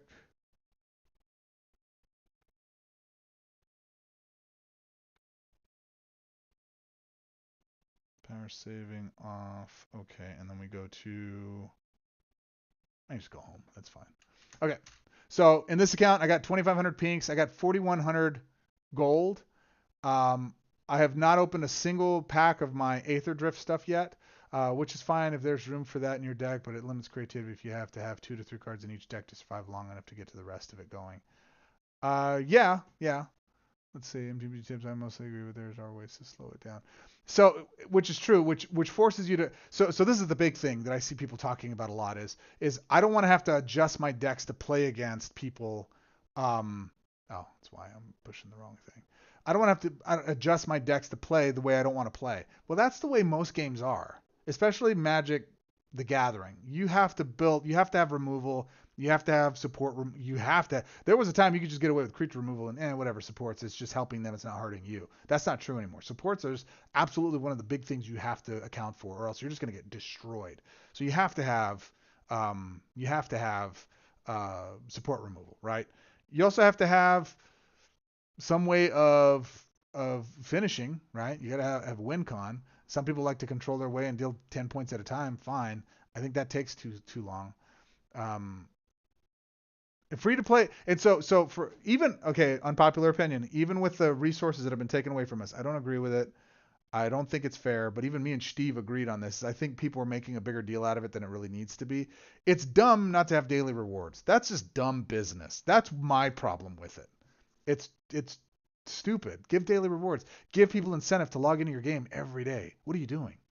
That's business 101. What are you doing? You don't want less interaction. You want more interaction. It's dumb. However, we have more events now than we've historically had under Octagon, the last developer. We have so many resources that there's just too many events to grind. There's so many events to grind that you can get them. I have these resources just grinding for like 30, 40 days, playing every event, not spending gold where it's not a positive return. If I put in 20, I need 40 out. I don't play Trial of the Plains because it's a net loss of 30 gold for the pack. It's worth it, but I don't do it, right? Let's go do this. The only cards I've gotten from this new set is by doing this, is just going and claiming my free pack and just trying to get a new card out of the new set. And I think I have 3 or 4 cards from the new set that way, maybe 5. But I haven't opened any of my Aetherdrift packs at all. So I have 13 packs, and 3 of them are super packs. So that's 3 times 3 is 9. So I have 19 packs basically that I'm going to open. And what I'm going to do is I'm going to go through and I'm going to do my premium pack openings. I'm going to do my stuff. Here's the challenge. The reason I'm kind of hesitant to do this is because Aetherdrift is not that great a set. There's a lot of good cards in here that I can go after and play with that I think are fun. But there's not anything here that's more effective than something else I'm chasing. One of the other things I'm absolutely chasing is mass removal. I don't have Chaos Warp in this build, and I don't have Requisition Raid. So I've strategically gone through and said, hey, I think we're at a stage now in the meta that if you want to be competitive across the board, even with a free-to-pay account, which this is, you got to have mass removal. So guys, if you don't have the key cards in number one, free to play players, you need to have connecting the dots, and you need to have uh, assemble the players. You got to have those two, and then Galta is the third, and then Aurelia the Law Above, and you can win pretty much anything. The only other thing you need after that is mass removal. So you need mass removal, and I was going to demonstrate here, but we've dropped so many people off. You guys are losing interest, so that's it. My friends, I appreciate it. I know you could be anywhere in the world. You chose to spend this time with me here. It is truly appreciated. I adore you guys. Thank you guys so much for taking this time to be with me here. Hope you enjoyed this. Hope you got some value out of it. Hope you had some fun and you laughed maybe. But that said, if you're not in the Discord, if you're a newer player and you're still here and you're waiting for these hot tips, get in the Discord. There's plenty of great players in there that are happy to help and show you what to get done. Citadel, ley line of the guild pack. I mean, there's so many great rares you need to have that at rare level you can go build a competitive deck. And I have this account is in my coalition. That's a top 10 coalition, top 25 coalition, and we compete every week, and it finishes in the top 90 percentile of wins. So there's no excuses. You can go make it work. But I'll record this. I'll get this out to you guys soon. In the meantime, till our next quest, I appreciate you guys. You guys are awesome. To be fair, I don't think you're supposed to do well with a level 42 Nissa. I argue if you have Galta, she's just as dangerous as Grist. That's a hot take. I'll see you guys.